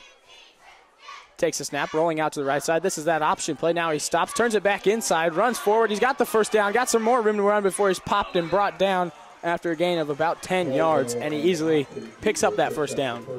Yeah, that was a good run by the quarterback there. We had him kind of wrapped up in the backfield for a potential loss, but the guy who was supposed to be playing the quarterback kind of loses his assignment there. Well, I was looking for him to pitch it on that option play, and he kept it himself and cut it back inside, and those cutback lanes are huge. The trailing middle linebacker has to be on that. He wasn't there in that time. Opened up that hole for 10 yards. Yeah, that's a smart run by the quarterback there for sure. With someone with a little bit of experience can kind of play the middle right there, and he took advantage of that. Bremen in a bit of a different offensive look here. 3 running backs regardless. They give it up the left side on a carry by Nathan Mullen. Looks like they came out in a full house type of look. If they're going to do that again, I would imagine Coach Brown might send some more defensive linemen in. Yeah, they really like that 3-down defensive look, and when they're looking to roll up a few more guys on the line, they kind of come down into that solid, even look, whatever you want to call it, where they roll up those 2 outside linebackers, being Lee Mullen and Drew Stichter. At some point, I'd like to see them go 4 down when the run is happening like this, but I guess that's not in their strategy entirely. Yeah, apparently not. Bremen in this full house look again.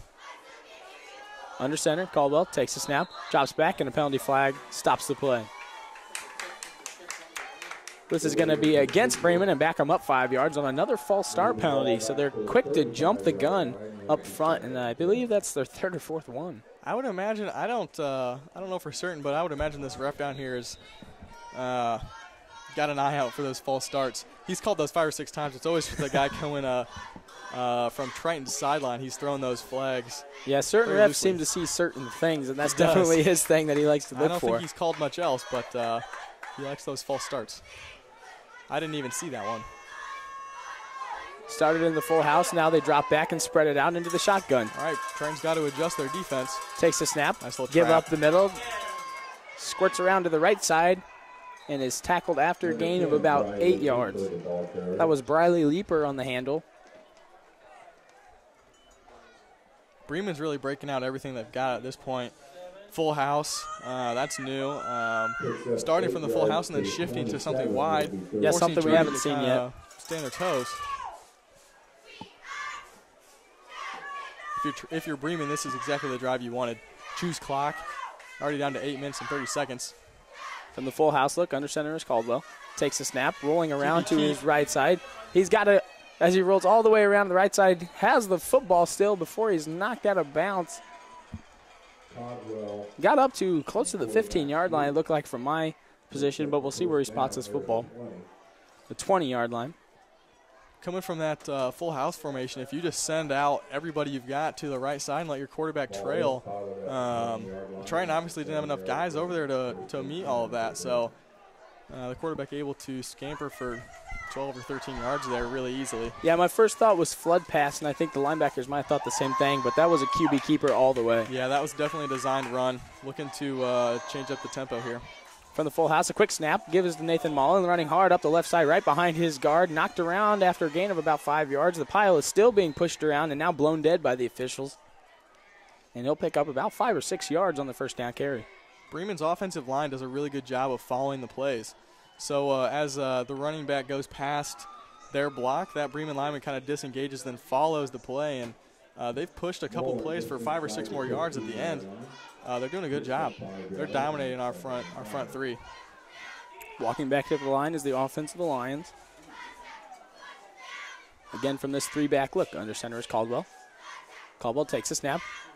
Gift to his the quarterback keeper again the opposite way. One man to beat, and he will, and walks into the end zone for a score. That was a good play by Bremen there. They set us up for that, no doubt. Well, Ty Orson was the only one who wasn't completely fooled on that play. Had a chance at an open field tackle, but very difficult. Caldwell's shifty in that open field, and he got loose for the score, and that's exactly what Bremen wanted coming out into the second half. That one would have gone for 100 if we're down there on the opposite side of the field. Triton's defense entirely fooled, and then our cornerback on the outside not able to make the play. Yeah, very little resistance against any of Bremen's formations or any of their offensive sets on that drive. No, Bremen almost shifted up their entire game plan there. Came out with almost entirely new looks. Here's Zumbrun knocking it through for the PAT. And Bremen will take the 21-10 advantage over the Triton Trojans. 7 minutes, 34 seconds left in the third quarter. Triton will get the ball back for the first possession of the second half. And especially now that Bremen has put another score on the board, they need a touchdown right now more than ever. Yeah, they definitely need some sort of points here, successful drive, 2 or 3 first downs to kind of give your defense a break. Looks like some of those guys are kind of winded here on the sideline. So hopefully we can get our win back. Well, it's definitely something to be concerned about with the amount of minutes they played on the defensive side in the first half. That really wears you down. Bremen definitely winning the time of possession battle. They've kind of kept it on the ground. They've gone to the air when they needed to, but on that, like you mentioned, chewed up a lot of clock, almost 4.5 minutes on that drive. And that keeps the defense very fatigued. Yeah, it definitely does. There's no doubt that's exactly what Bremen wanted to do. Also, on the kick return side, Shumpert's back in. He's going to return the ball. Replaces Nathan Riggins, who's had trouble handling the kickoffs back there. Here is Zumbrun's right foot. Kicks it right up the middle. Fielded here by Shumpert, I believe, as he takes it straight back up the middle. Kicks it out to the right side. Knocked around, still on his feet before being finally brought down. I think the ball might have came loose. A bunch of guys jumped on the ground as if that ball was out, but I don't think anything doing there. It will stay in Triton's possession as they get set to start the second half. Looks like Delano was able to keep hold of that ball. Again, but anytime you get kind of hung up like that, Bremen's been ball hawking all night. So kind of a dangerous spot to be at. Yeah, that second guy that came in there gave him quite the pop and then immediately was trying to get the football out of his hands. So if you're Bremen here, you're looking for a defensive stand, maybe 1 first down, 2 first downs. You could potentially put this game kind of on ice here if you're careful. From the shotgun, 2 split out to the left. Max Slusher, the lone back, and Ethan Berry split to the right. James Snyder, the quarterback, takes a snap. Give it to Max Slusher. Max running hard on the right side, but bottled up by the Bremen Lions and now drugged down right at the line of scrimmage for no gain. Yeah, nothing going for Max tonight, it appears. Bremen kind of has his number, it looks like. Well, that was that QB read there, and I think James wanted to pull it out, but it was pretty much already taken by Max by the time he wanted to try and pull that back out of his gut. Yeah, so Max just kind of put his head down and made sure he didn't lose any yards there. Might have gained a half. Bremen's doing a good job of containing Bo tonight. He hasn't had much success running.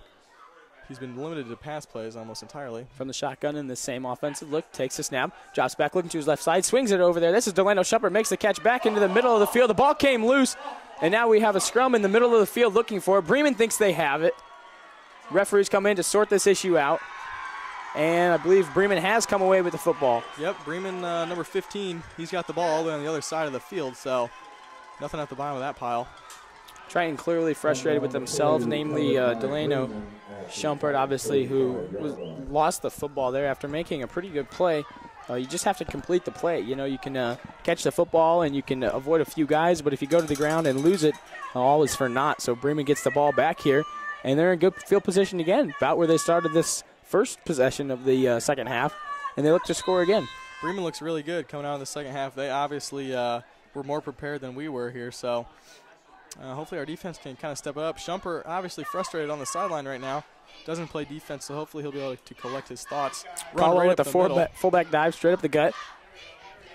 Goes forward for about 6 before finally being brought down by the entire Trojan defense. And I think that was actually Zach Burkholder. Briley Leaper, rather. But I knew that was not Nathan Mullen. No, nice little fullback dive there by Bremen. Again, they've just dominated the line of scrimmage, so there's nothing really that Triton can do about that. Appears our guys are potentially getting a little bit gassed, not really looking up to snuff. Ryan Caldwell trots in with the play call, now walks his troops up to the line of scrimmage. Going to be in this full house formation. Coach Brown calls a timeout, looks like. Coach Brown's had a quick trigger on these timeouts when he sees something on the defense he doesn't like. They obviously just gave up that touchdown to Bremen straight out of the second half. You don't want to have a repeat performance of that series you just saw. So quick to make that timeout call here, and I think that's a good move. Get his boys in the huddle, calm them down, try and sort through the defensive issues they're having, get them back on track. Yeah, that's definitely the goal of this timeout here, is to kind of get the Triton defense calm and collected again, and hopefully being able to make.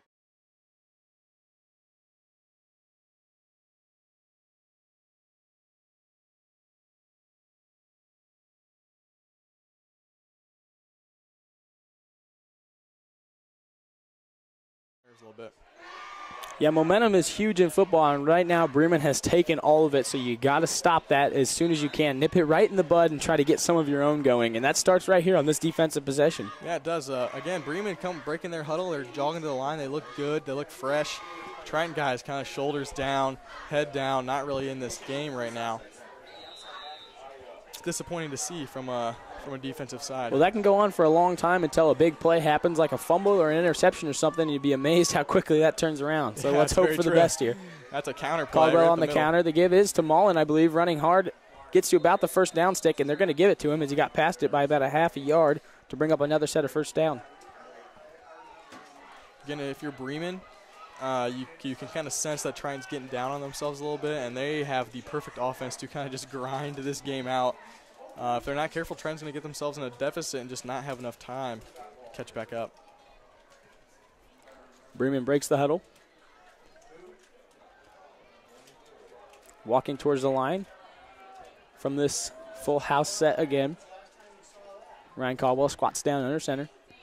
Now takes a snap, rolls out to his right side. Now keeping the football, keeping his eyes downfield, fires it to the sideline, intended for Burkholder. And the referee signals that he was out of bounds when he made that catch. So a gain of nothing on that play, and they'll come back for a second down. Lucky break for the Triton defense. No one's really reading out of this full house much at all. Again, it's difficult to see. Bremen's been so successful running the ball out of this formation. When he pulls up to pass, it looked like he was almost wide open there on the sideline. Yeah, it might have been that first pass we've seen out of that full house option.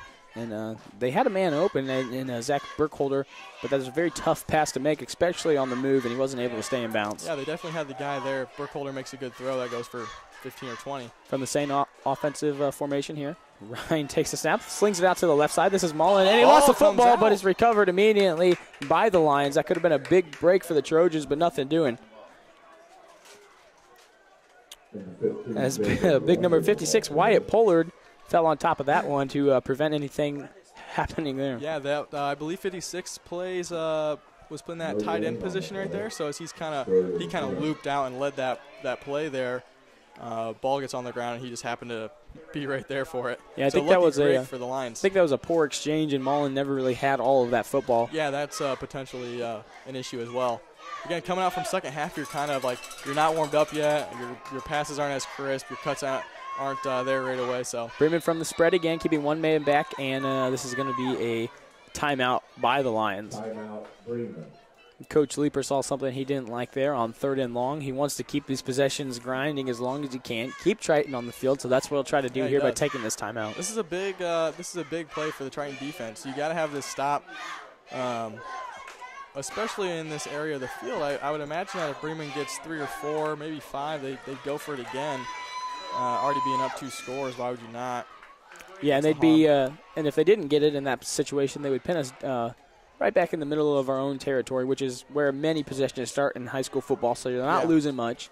No, this is kind of the dead zone of the field. We talked a lot about that last week with Caston. They got themselves stuck in this spot quite a bit. You don't really know if you want to punt, you want to go for it on 4th down.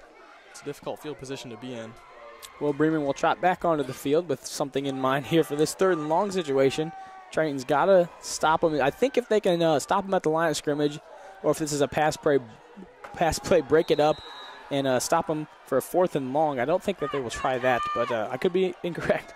Sends a man in jet motion here. This is Mullen coming across the field. The keeper, this is the quarterback, Caldwell, on the right side. A lot of room to run. Someone hits his ankles but did not bring him down. And I believe the safety flew in there to stop him right before the 1st down, but he had a lot of green grass to run there. Yeah, he definitely did. Bremen sealed the end there exactly like they planned to do. Bremen's going to go for this, obviously, it appears. Yeah, about 4th and 2, maybe 2.5, 3 yards to go here for this 1st down. But like we mentioned, pretty obvious 4-down territory with a obvious reward versus the risk here. Yeah, for sure, and especially with a lead in this position. Get a 1st down. This is deflating for the Triton defense, so hopefully we can step up here. Bremen out in that full house look again. This has been very successful to start the 2nd half. Caldwell squats under center, takes a snap. The give straight up the middle. This is Nathan Mullen running hard. He easily got that 1st down. Keeps his legs turning as Bremen pushes him from behind before he falls forward. Lost the football onto the ground. I think Lions jumped back on top of that. It appeared the ground caused that fumble, so I don't know. I think the refs will spot him back a few yards. Yeah, I don't think that they're going to lose anything on that, and obviously I think they would have recovered that fumble had it been one anyway. Yeah, it appears that was ground forced, and the referee spotted him back a few yards where they recovered. So, but again, a successful play for Bremen. That's good. That's exactly what they wanted. They're just grinding this clock. They have no desire to move quicker. Under center, full house, takes a snap, gives him Mullen up that right side, puts his head down, sneaks through a hole, and he picked up a gain of another 6 yards. Mullen down to the 10-yard line. Well, the defensive linemen certainly have not been extremely impressive out of this 2nd half. We've seen some very good outings from them, namely Billy Smith, Tristan Young down there. Hunter Baker's done a great job. Tonight they come up against probably their toughest match of the season, I'd say, at this front line of the Bremen Lions. Yeah, the Bremen Lions front line is a fantastic group. They play hard. They know exactly what they're doing. They're pretty experienced, too. Fullback dive straight up the middle. Bottled up this time by the Trojans, and a host of them will bring him down right around that line of scrimmage. That was Briley Leeper on the carry. Looks like it's going to be 3rd down and short. Yeah, 3rd down and about 2 yards, 1.5 yards to go. And 3rd and 1. All the way into that 8-yard line again, though. Again, primed to score here, which would really put this game at a very tough-to-reach position for the Trojans. They desperately need a turnover right here or 4 very solid defensive plays. Yeah, 2 more, rather, as they're in that 3rd down position. Yeah, they definitely need a good defensive stop here. I mean, got to breathe some life back into this Triton team. Full house look again. Under center is Ryan Caldwell. Caldwell takes a snap. Give to that left side. This is Mullen. Mullen running hard, following his blockers. He's got room to run, breaks a few tackles, still following forward, following those blockers all the way down to about the 3-yard line, 2-yard line. Oh, maybe in tighter than that even. I can't hardly tell where he's spotting this at. But it's hard to tell from the booth, but that was a good run by that Mullins kid. He looks very good tonight. No slowing down him tonight. Well, Mullen does something very well. It's something I've seen Max Slusher do very well, as well to his credit. But he follows his blockers, puts his hand right on their back, and lets them pave a hole for him. He did it there, and he was able to keep his feet moving, whereas if he would have got in front of them, he would have been knocked down after a fair gain, but not what he had there. Yeah, Triton set the edge, but couldn't make the play. Fullback give right up the middle. Mullen stopped right in his tracks, and he did not get there as the refs come in to signal 2nd down. Mullen stopped just short. Well, Mullen's been the workhorse out of this 2nd half. This 3rd quarter has been all of him for these Bremen Lions.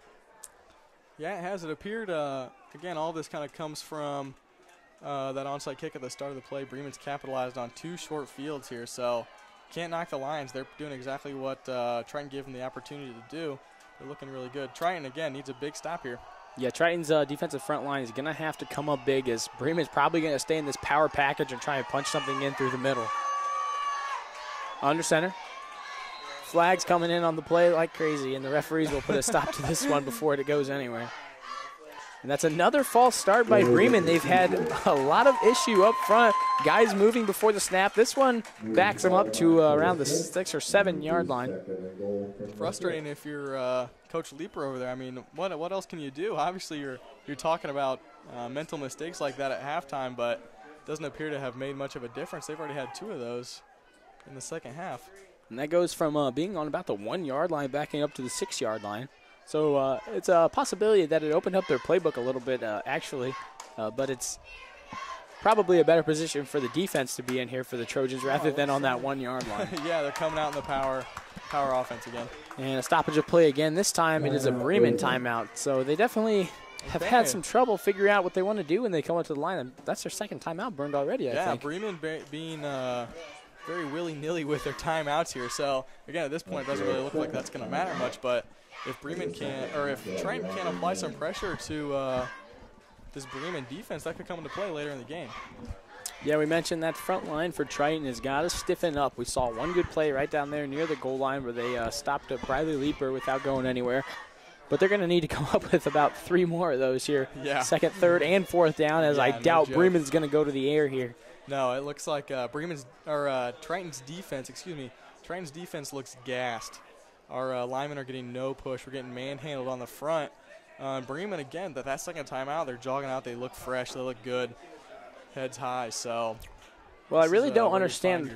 It doesn't really make sense, but the longer a defense is on the field, the more deflated they get, and the longer an offense is on the field, the more energized they get. Yeah, imagine that.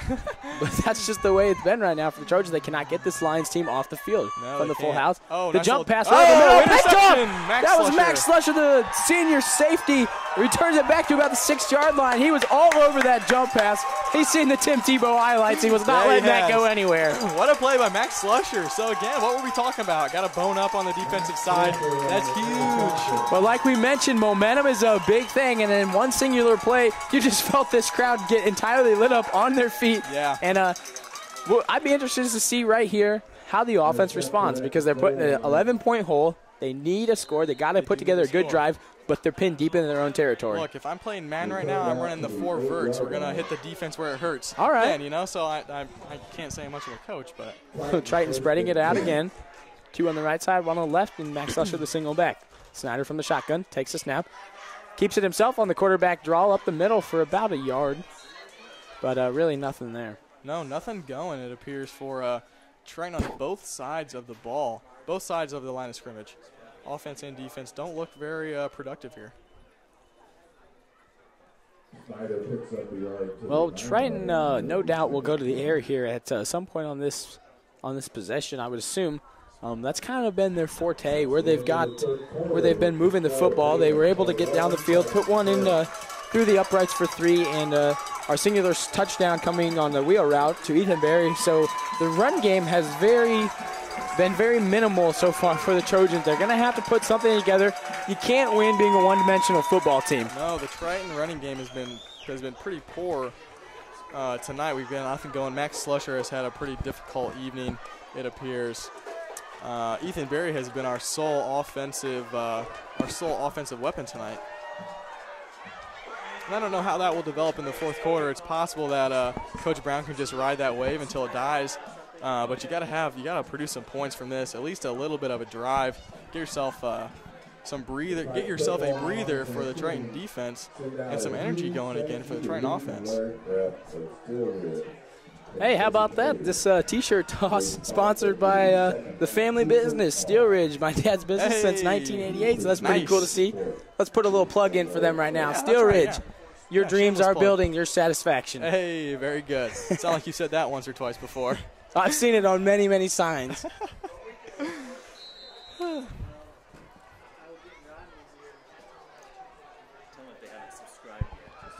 Well, listeners out there, if you haven't subscribed to our YouTube channel, go ahead and give it the big red subscribe button.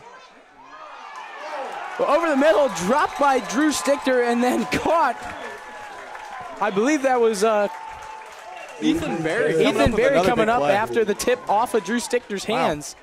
So again, I was looking the other way, so I don't really know what happened there, but another big break for the Triton team. Hey, plays like that right there. That's why you want to subscribe to the Triton Trojan Sports Network. Come see those every other Friday, or every Friday rather, is what we'll be bringing you the action throughout the season. That's exactly right.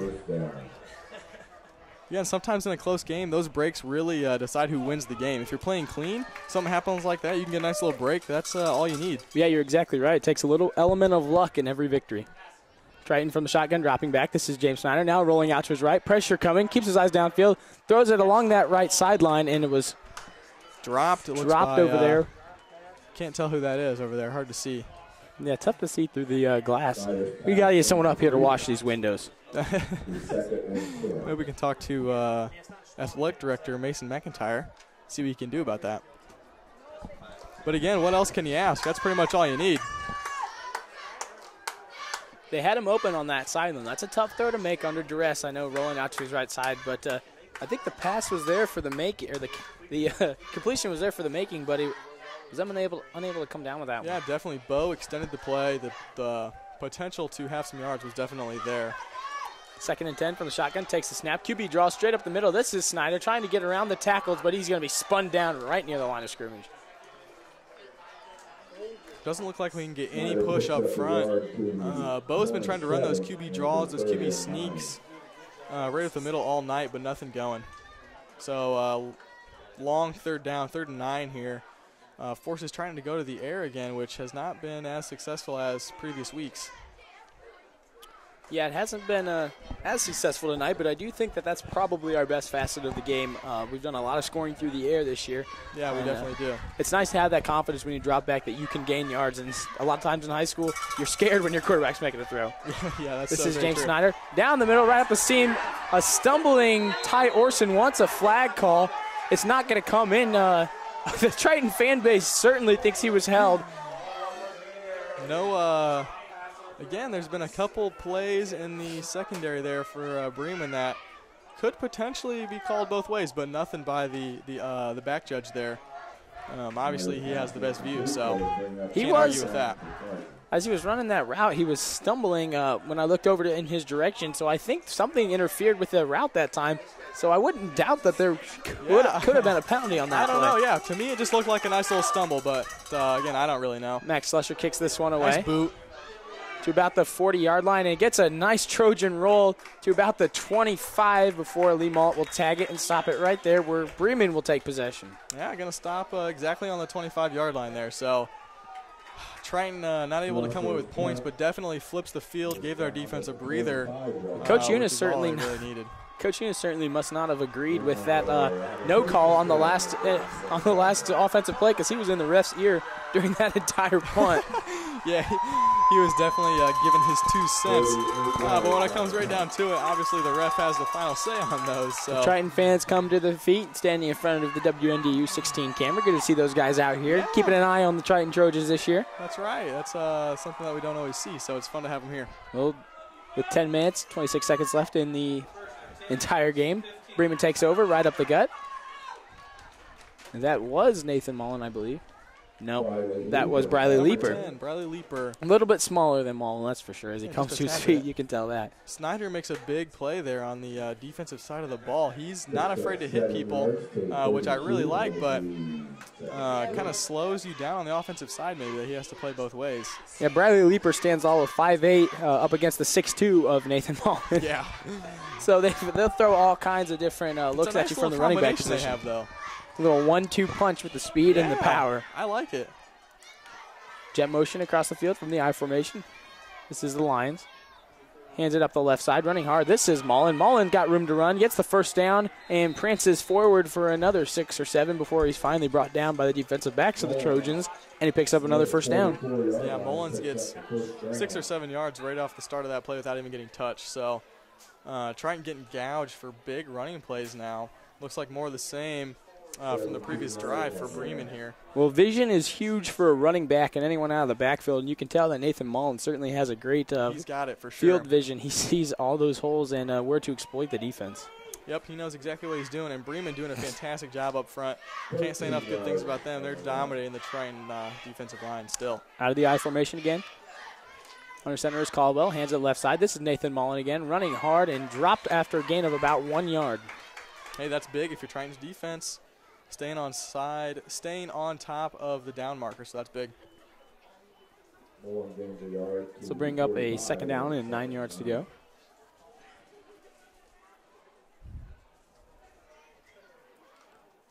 Triton still out of that 3-down lineman look, as we've kind of touched on that several times as the run continues to come at us, but we have not switched out of that. That's kind of been our forte and go-to, but we are rolling those outsides up. We're going to double down on that 3-4 defense. So out of the eye, the fullback give. This is Briley Leeper. Leeper stiff-armed the guy, gets on the open field on the right side, running hard, got room to run to the 30-yard line, knocks over Max Slusher down to about the 20. Bradley Leeper with a nice run there. He just obviously breaks that tired defensive front for Triton and just takes advantage of that open space in the secondary. Bremen still looks fresh. Bremen's offensive line, I think most of those guys only play one way, if I understand correctly. So Bremen is still fresh. Triton is just taking a beating right now. Well, they certainly have quite a line of subs over there on the Bremen sideline, so they probably do sub most of the game, keep these guys fresh, and you're seeing it tonight. Every pair of legs out there for the Lions is fresh and ready to go. Yeah, they look good tonight. Caldwell under center from the I formation. Flips it over to Nathan Mullen, running hard up the left side. Mullen's got room to run, knocked down by the safety there. I believe that's Max Slusher. Looks like we missed a tackle in the hole there, which is frustrating. If you can kind of catch him in between there at the point of attack, and we kind of just miss it. I don't know what happened there. Tackling with our head down, potentially. Yeah, sometimes when you meet them in the hole and you don't expect it, it kind of takes you by surprise, and you're not don't have the awareness to make that tackle. It happened to me several times. I won't say I made every tackle, that's for sure, but I missed plenty of tackles in the day. So, but if you're able to meet them in the hole and stop them, then the whole crowd is your best friend. So yeah, exactly. It's a two-edged sword. Fullback dive up the middle. This is Briley Leeper again. Leeper stopped right there near the line of scrimmage, maybe picked up a yard. Leeper's had a really good second half, being able to move the ball all over the field on Triton. Yeah, we didn't see a heavy dosage of him in that first half, but coming out here in the fourth quarter, he's had some big runs, and they continue to give him the ball. Yeah, so the second half has gone significantly quicker than the first half. Triton hasn't had the ball, a 3-and-out there, and then Bremen obviously running this run-heavy offense, chewing the clock relentlessly. It doesn't appear that they are going to be doing anything different for the remainder of the night, especially as Triton looks kind of worn down. Under center, here's the snap. The pitch out to the left side. Nathan Mullen turning his feet through the line of scrimmage and knocked at the knees and brought down after a gain of about 3 yards. Yeah, possession is huge, as you touched on right there. You can't score without the pigskin, and Bremen's done a great job of keeping that ball out of the hands of the Trojans. Turned up a lot of clock and burned a lot of time here in the second half, and it's just going to be more of the same as I continue to do that.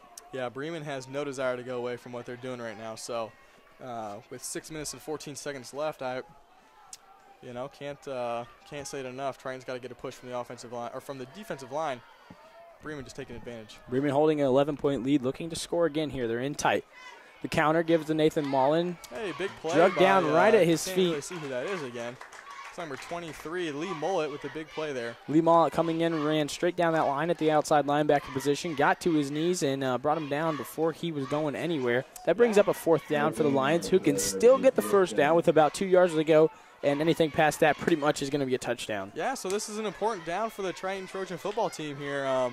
Again, another chance to get a big stop, potentially move the ball back down and score. Again, it appears the clock is our biggest enemy here. Yeah, it continues to tick down. Aside from ourselves, of course. 5 minutes and 20 seconds left for the entirety of the game. Bremen looks like they're going to stand in the huddle and call a timeout as it ticks down to 1 second left on the play clock as they run over their sidelines and await this fourth down play. Yeah, so Bremen uses their third and final timeout to kind of get themselves a breather. But at this point, it's not going to matter for them. They're not in a position where they're going to need those timeouts. They would rather take the breather here, get this first down, and put some more points on the board. That almost puts it entirely out of reach. So this is the biggest play of the game here for Triton so far.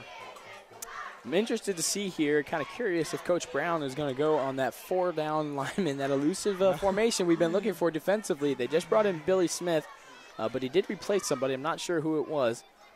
But they're going to put their beef down there in the middle of the line, try and stop anything up the middle where likely Bremen will give the ball to Nathan Mullen, I would assume. Yeah, I don't know. If I'm Bremen here, I'm looking for maybe like a counter. They ran that naked boot for a touchdown last time they were down here, so I would pull that again. Obviously, come in the full house. You've been very successful in that. Just kind of sneak out the backside here, get an extra 2 yards. Quarterback's obviously an athlete. He can handle himself, so put the ball in his hands, see what he can do. Triton appears to need to be packing the box. They've got their safety out, or they got their corner out there on the outside edge. Bremen will go under center here. Again, out of that full house look, as we mentioned. Straight up the middle, this is Nathan Mullen. Pushing the pile is the entire Bremen offensive line, and they gave him an extra 1.5 yards probably, and he got past that first down stick. And he's going to bring up a new set of downs deep within the Trojan territory, and Bremen looks primed to put another 6 up on that board. Yeah, Bremen looks like they're going to be able to wrap this game up here with a score. Barring something fantastic from the Triton defense here, a quick score. Looks like Bremen's going to be able to wrap this up just under 5 minutes now. Pretty frustrating. I can hear some conversation up here in the booth. Real frustrated with our defensive line, unfortunately. Under center, this is Caldwell. From that full house look again, the dive straight up the middle. This is the fullback powering up there, and the referees come in to signal a touchdown for the Lions. And so the Bremen Lions looking very good tonight on the ground. They have dominated this second half. Take nothing away from Bremen. They have played a fantastic game. Their front five is just phenomenal. Triton was not prepared to kind of deal with that impressive 5 guys that they've got going there on Bremen's team. Well, you can kind of fight fire with fire here. If Triton was going to allow this offense to scamper and run free like they did tonight for the Lions, they had to meet that with their own offensive punch, and they weren't able to do that, and we haven't seen it so far tonight. So on the other end of that, they got to bring out the defense, and that just wasn't there. As Bremen's pretty much walked all over this defense, done whatever they want. Yeah, as Zumbrun knocks it through to make it a 28-10 point advantage, an 18-point lead for the Lions. Yeah, so if you're Triton here, you got to get some fire underneath you. Let's put up a quick score. Maybe we can. Again, still got 4 minutes. Triton has 3 timeouts. Bremen has no timeouts. So best case scenario, you put one up quick, get your 2-point conversion, and then it's a 3-point game or a 3-score game, unfortunately. But crazier things have happened. I agree. But at this point, if Triton can't get anything going, you kind of play for pride and do anything but put your head down, because you got a lot of football left to play this season. I agree. I was talking to Coach Brown earlier in the year. He kind of broke the season up into 3 halves. So our first 3 games is kind of one little section, and we obviously took care of business in those. The next portion of the season that's going to be really important are the Bremen, and then Pioneer next week, and Culver after that. And so it's important that Triton plays really well in this next stretch of games.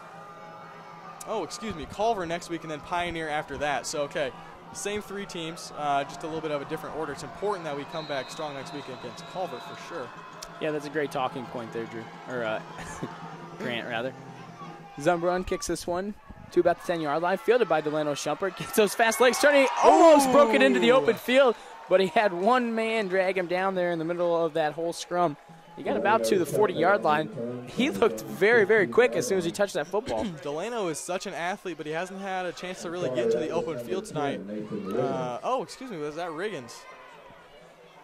Appears it was. He's jogging off the field. Delano. Okay, my apologies on that. Riggins still. Okay, so my point's still the same. Delano hasn't had a chance to get it into the open field. Bremen's done a fantastic job of bottling him up and really forcing us to beat them other ways, and we haven't been able to capitalize on that. So Bremen's bet has paid off. From the shotgun to the left, 2 split out to the right, single tailback. Snyder airs it out to the left side, and nobody within 5 yards of that as it falls idly to the ground. Number 9, Ty Orson. Ty Orson kind of runs that streak down the field. Looks like James was kind of looking for a fade there. So, again, that's just kind of like where you align on the field and where you end up at the end there. But yeah, Orson's a talented wideout, and they've got several of those, namely Orson, Stichter, and Delano Shumpert being probably their top 3 guys, and they've got playmakers out here that can get into the end zone quick, but you got to get the ball near them. Yeah, I agree. We haven't really had a chance to trips on the left side really here for the Trojans. Field. Snyder takes it, looking to the left side. Pressure coming. Fires it up the seam over everybody's head. That one intended for Drew Stichter, but nothing doing. Yeah, we got nothing there for across the middle. Snyder's arm hasn't looked as sharp as the 3 previous weeks. He's hit a couple passes, thrown some good balls, but overall it hasn't been the typical crisp performance that we've seen from him in his junior year.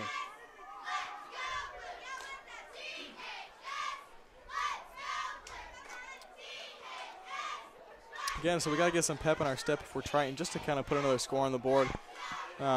If at all, just for your pride here and your determination. Just kind of show that you could have done this here. Triton puts the trips on the left side this time from the shotgun, takes a snap, 2-step drop, fires it downfield on the right side, and it is overthrown. Overthrown by James Snyder there. No love for the wideouts tonight. Bremen just, at this point, they're just pinning the ears back and going for Snyder. They've got nothing to lose. You give up a long touchdown, you get the ball back, and you've been able to run the ball pretty successful. So worst case scenario, they give up something across the middle. Best case, they pick one off, pull a sack off. Triton's going to go for this on 4th down. At this point, nothing to lose. Yeah, 4th down and a long 10 to go. That last pass intended for Ty Worson was Bremen overthrown. going to bring at least 4. I would probably imagine they bring 5, maybe 6. From the shotgun. The balance spread, drops back, looking to his left side. Pressure coming now, stays in the pocket, throws it over the middle of the field. Nearly intercepted, but it falls to the turf, and that'll be a turnover on downs as Bremen takes back the football. Yeah, so Bremen brought 5 guys. They blitzed their middle linebacker there just to add some additional pressure. Had some stunts in the middle. Kind of ended up with those guys around the outside. Bremen, they've thrown in the JV here. I can't imagine it is. Well, it's possible with 4 minutes left, holding an 18-point advantage. They might start to sprinkle in some of the JV. I don't know if they're going to go full line change, but it's possible. Looks like they have some fresh jerseys in there, so giving their JV guys a chance to play. Well, the quarterback will remain the same, keeping the 2 tailbacks. Yeah, maybe 2 I'm varsity incorrect. tailbacks, Bradley Leeper and Nathan Mullen. I'm not sure about that front line, but their backfield is certainly the varsity. No, that's very true. Their entire backfield's there. Full house again for Bremen. They're just going to run the clock down here and secure this victory, it appears.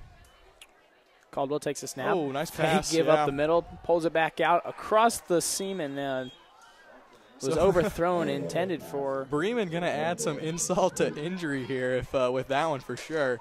It doesn't surprise me much at all. Should have seen that coming. Well, with these 2 rivalry foes going against each other, and I can't say that Coach Brown wouldn't do the same to him. That's exactly what I was saying. Coach Brown would be pedal to the metal the entire game, so I don't blame Bremen for that one bit. But if you're trying, you got to stay on top of that. No point in giving up another pointless score like that. Full house look again. Bremen going to run this spots down under center. 4 or 5 seconds. They will do just that as he takes the snap. Opens up to his left side, gives to Nathan Mullen. Mullen's got running room, keeps his legs churning after about 5 yards. He's bottled up by the entire football team on both sides. We're on that ball, except the quarterback, as it was blown dead by the officials. Yeah, nothing going there for the Triton defense. Again, that's been the story of the game the entire night. Bremen looks very dominant. Well, Triton was within an arm's reach at times during this football game, but that was about all it was, as Bremen pretty much kept them at bay. They didn't have a lot of offense going, and the Lions were able to just keep everything out of their reach. Just, like that cookie jar, just can't quite get to it. And eventually they ended up stepping on it and crushing the resistance kind of from the Trojans. Yeah, kind of the story of the past couple of years. We've played really well against Bremen in the past, but they've just been successful in pulling away there at the very end. There's that naked bootleg again by Ryan Caldwell before he's swallowed up by a few Trojans and knocked out of bounds. Ooh, Bremen wants a late hit.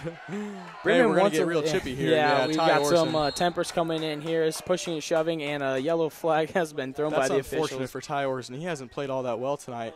And then exchanging some words with the Bremen team, who's obviously had his number all night. That's not something you want to see if you're Coach Brown. No doubt. Well, immediately Bremen wanted the late hit foul call, and I don't think they were going to get it. But then the chipper came in from the Trojan sideline, and they're going to get a personal foul against the Trojans. Yeah, no doubt. That's a senseless play call. That's a senseless, not play call. That's a senseless play in general if you're the Triton Trojans there. No point in doing that. Yeah, that absolutely has no point in the game of football. That's just unneeded, unnecessary, and I understand you're playing a rivalry team. but let your talking on the field do it for you. I agree, yeah. That's one of my bigger pet peeves. I understand if your tempers are flaring. Obviously, the game hasn't gone your way, but there's no point in turning into a classless bunch of gentlemen there on the sideline. Well put. Bremen obviously wins and loses with some class, so I can't imagine they'll do too much here at the end. Nice and easy. Under center from the full house. Caldwell takes a snap. Fullback dives straight up the middle. This is Briley Leaper carrying the football. Rumbles forward for a few, and that'll bring up a 2nd and long.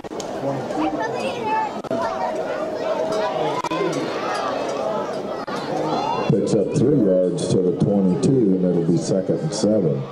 Ball on the 22-yard line here as Bremen has a chance to put another one in the end zone to kind of light up that scoreboard a little bit more and put a little bit more salt in this. They definitely do, yeah, and I would imagine they would go for that. No holds barred at this point.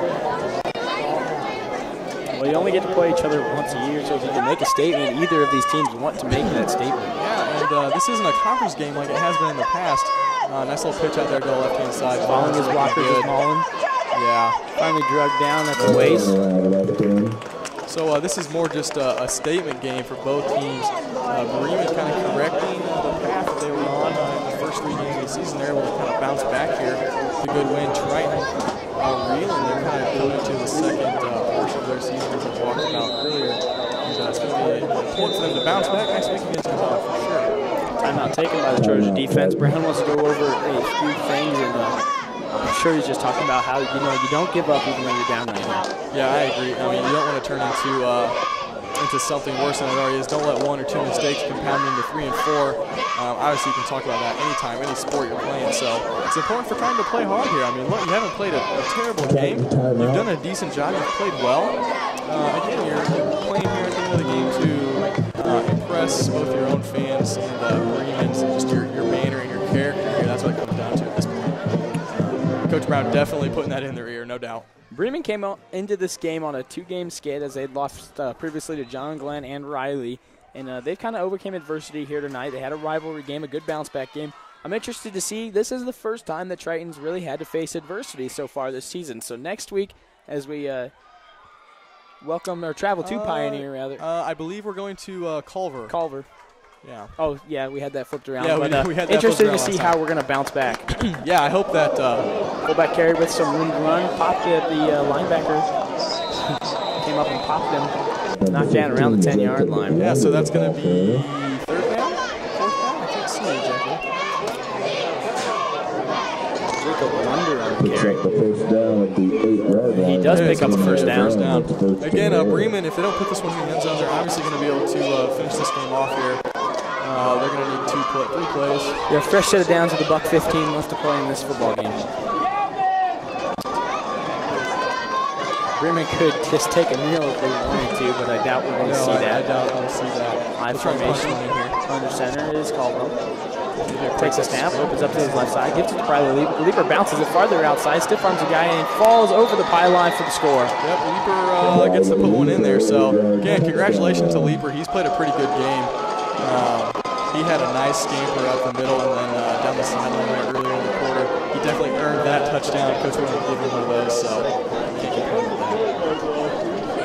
34-10 is the advantage here for the Lions as they bring on the PAT crew with just under a minute left to play. They just played a solid game tonight. I don't know what, if you're bringing what part of the game plan do you improve on, I have no idea. Especially in the second half. Yeah, especially in the second half.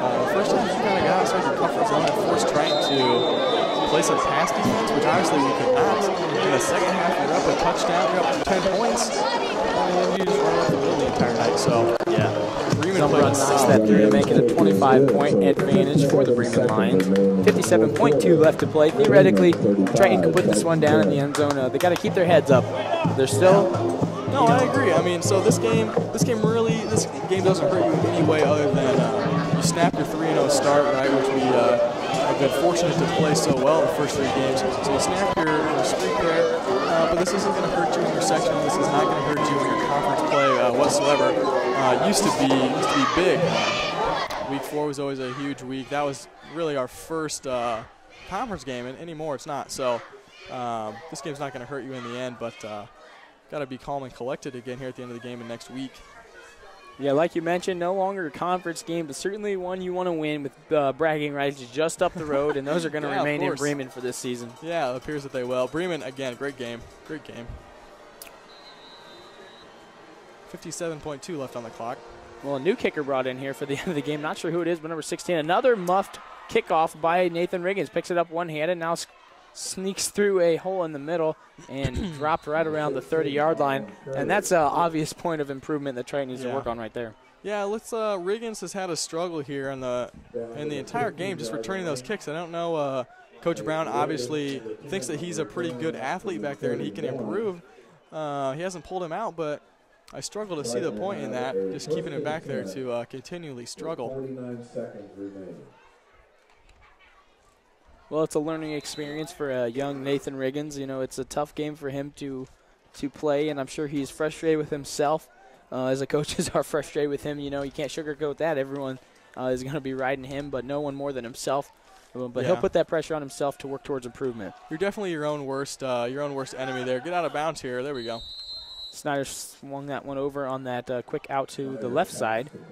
Caught by Ty Orson, and he got out of bounds. Here's we're going to go for a garbage time touchdown here to kind of wrap this thing up. Hey, you might as well, you know, my job is to score and yours is to stop me. So as long as we have the football, you might as well try that. Yep, that's exactly right. No point in that. Bremen playing some other younger guys, it looks like, on the front line here. Looks like their secondary is still the same that it's been the entire night, if I am correct. Trying kind of bringing the spread in a little tighter here, but still spread 2 on each side. From the shotgun, takes a snap, fires it again on that quick out to the left side. Wasn't there this time as it was a bit underthrown. Orson couldn't get his bear paw to it. Yeah, nothing there tonight for Orson almost the entire night. I think he has 2 receptions maybe for 10 or 12 yards, not much.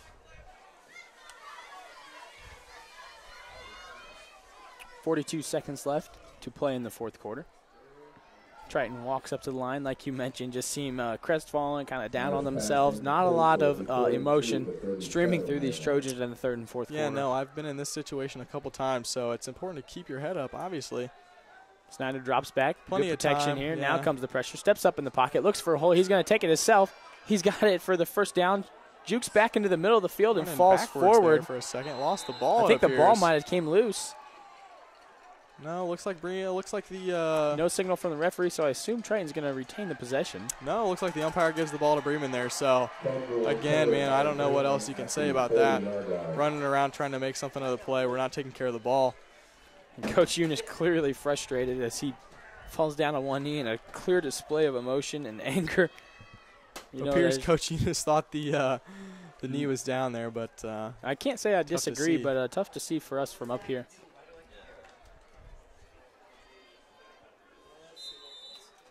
Now looks like Bremen's going to take a knee here in the victory formation. Yeah, Bremen walks in just to kneel down the clock here. Yep, well-earned victory formation for Bremen tonight. Caldwell takes a snap, puts a knee on the ground. Any chance Triton really had to get back in this game here at the start of the second half was squandered by the Bremen defense, and then their offense just drags that game out. They played an impressive game. No doubt Bremen's pretty excited to right the ship. So the team from up north comes in here and takes away our 3-0 start. Triton falls to 3-1 on a difficult loss. A rivalry game that you hate to lose, but definitely a worthy team. The Bremen Lions came into this game very well prepared for everything Triton could throw at them. And on the flip side, Triton was seemingly not ready for anything that Bremen had. They could not stop Nathan Mullen. And through the air, Caldwell had himself a heyday going to the end zone twice. And pretty much anything that Bremen tried was met with little resistance from the Trojan defense. I agree. That Bremen team, like we talked about last week at the end of the program, Bremen came ready to go. Obviously, like they were not coming into this game willing to kind of bend over for this Triton team, and they came ready to go. Played a great game. All the credit to those Bremen Lions. Frustrating to say that Triton didn't play too great, but again, can't take it away from them. Well, at some point during the season, you're going to expect a bit of a downfall, and tonight was that night for the Trojans. You just have to hope that you take the strong points out of this game, improve on those, and you take the negatives and you have to work on them. Right. You know, you can't stay down on yourself for too long, just like you can't stay too high when you're on a high. That's exactly right. So, I mean, as Triton kind of comes into their huddle, you want to make sure that you're keeping your heads up. Obviously, these senior leaders are going to be it's going to be important for them to get into the ear of the younger guys. Make sure that these young guys are keeping their heads up, being positive. Like we talked about earlier, this game doesn't really affect Triton in any way other than a loss on the record. So no reason that this should really linger in our minds very long. Well, I got a couple of unofficial stats here for you by our stat keeper, Ryan Snyder. So big shout out to him and Wyatt Steffen up here filming the game. Another part of the Triton program that goes unrecognized. But first downs here at Bremen, this one jumps off the page at you. 22 first downs to Triton's 10. And that just speaks to the time of possession and the ability to move the football for the Bremen Lions.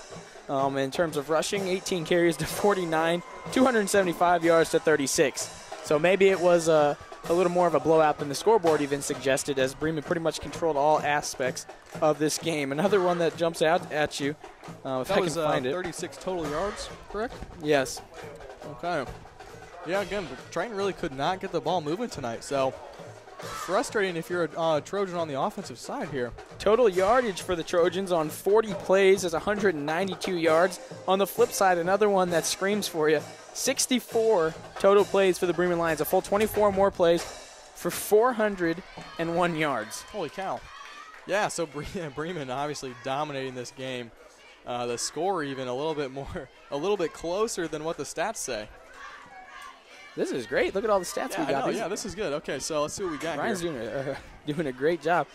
James Snyder, as we mentioned, didn't have one of his typical great nights. He went 8 for 21 for 156 yards and was unable to put any more than that singular touchdown in the end zone, the one to Ethan Berry. So Berry comes away with 1 touchdown on 2 receptions for 72 yards.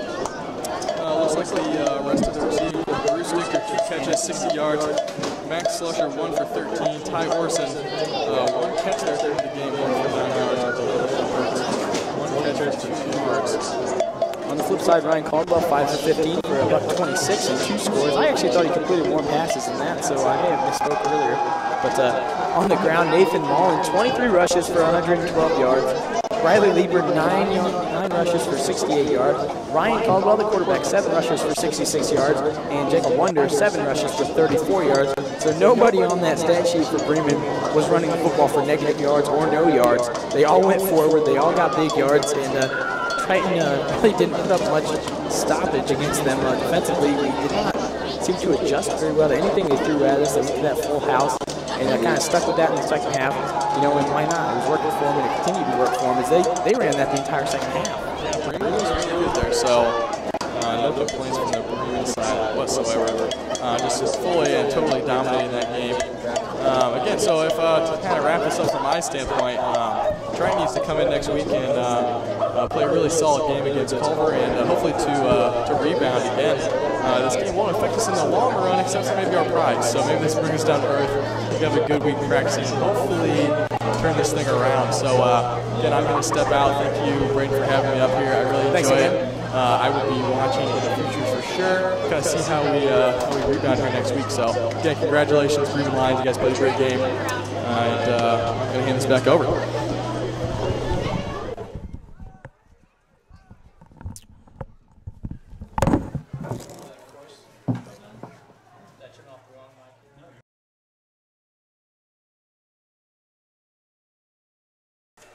That was Grant Stichter joining us up here again, as he has for the past 2 weeks. I thank him for being up here.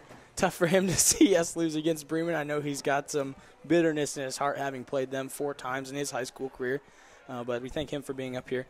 Triton next week will travel to Culver, and that's going to be another HNAC game as we enter the 3rd one for the season, as we played our 2 non-conference games already. We're 2-0 in the conference, and that's going to be a big game for us. I know Bremen is our official rival, kind of that team from up north, but Culver has kind of morphed into a rival for us here in the past few years, especially in football. Got a lot of bad blood away from the field, even between many players on that Culver team and the Trojan players. So we're going to come into that game kind of with the same feel that this Bremen Lion team had, and they're going to come at us. Culver is with the same respective attitude that Bremen came in here, and that's that they are our rival, and as we have to travel there, we're playing them in a tough environment. They've got a new football coach over there in Zahner who's doing a great job. He's got those boys ready to play. They're in the weight room all the time, and they've got some beefy boys. So we're going to have to come ready to play to avoid a 2-game skid And Triton, this is our first time we've really faced any adversity this season, having got out the gate quick on the 3-0 start. So I'll definitely be interested to see how we bounce back, and we're going to have to put up some big scores next week. We're going to have to play some better defense. I think Coach Brown will have these boys ready to do it. And speaking of Coach Brown, we're going to try and get him up here for an interview maybe. That is dependent on his schedule or if we're scared to talk to him or not, I suppose. So I'm going to step away for a second here as we try to sort this out. You're listening to the Trojans on the Triton Trojans Sports Network.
Well, I'm joined now by Triton head coach Ron Brown. Thank you for coming up here, Coach Brown.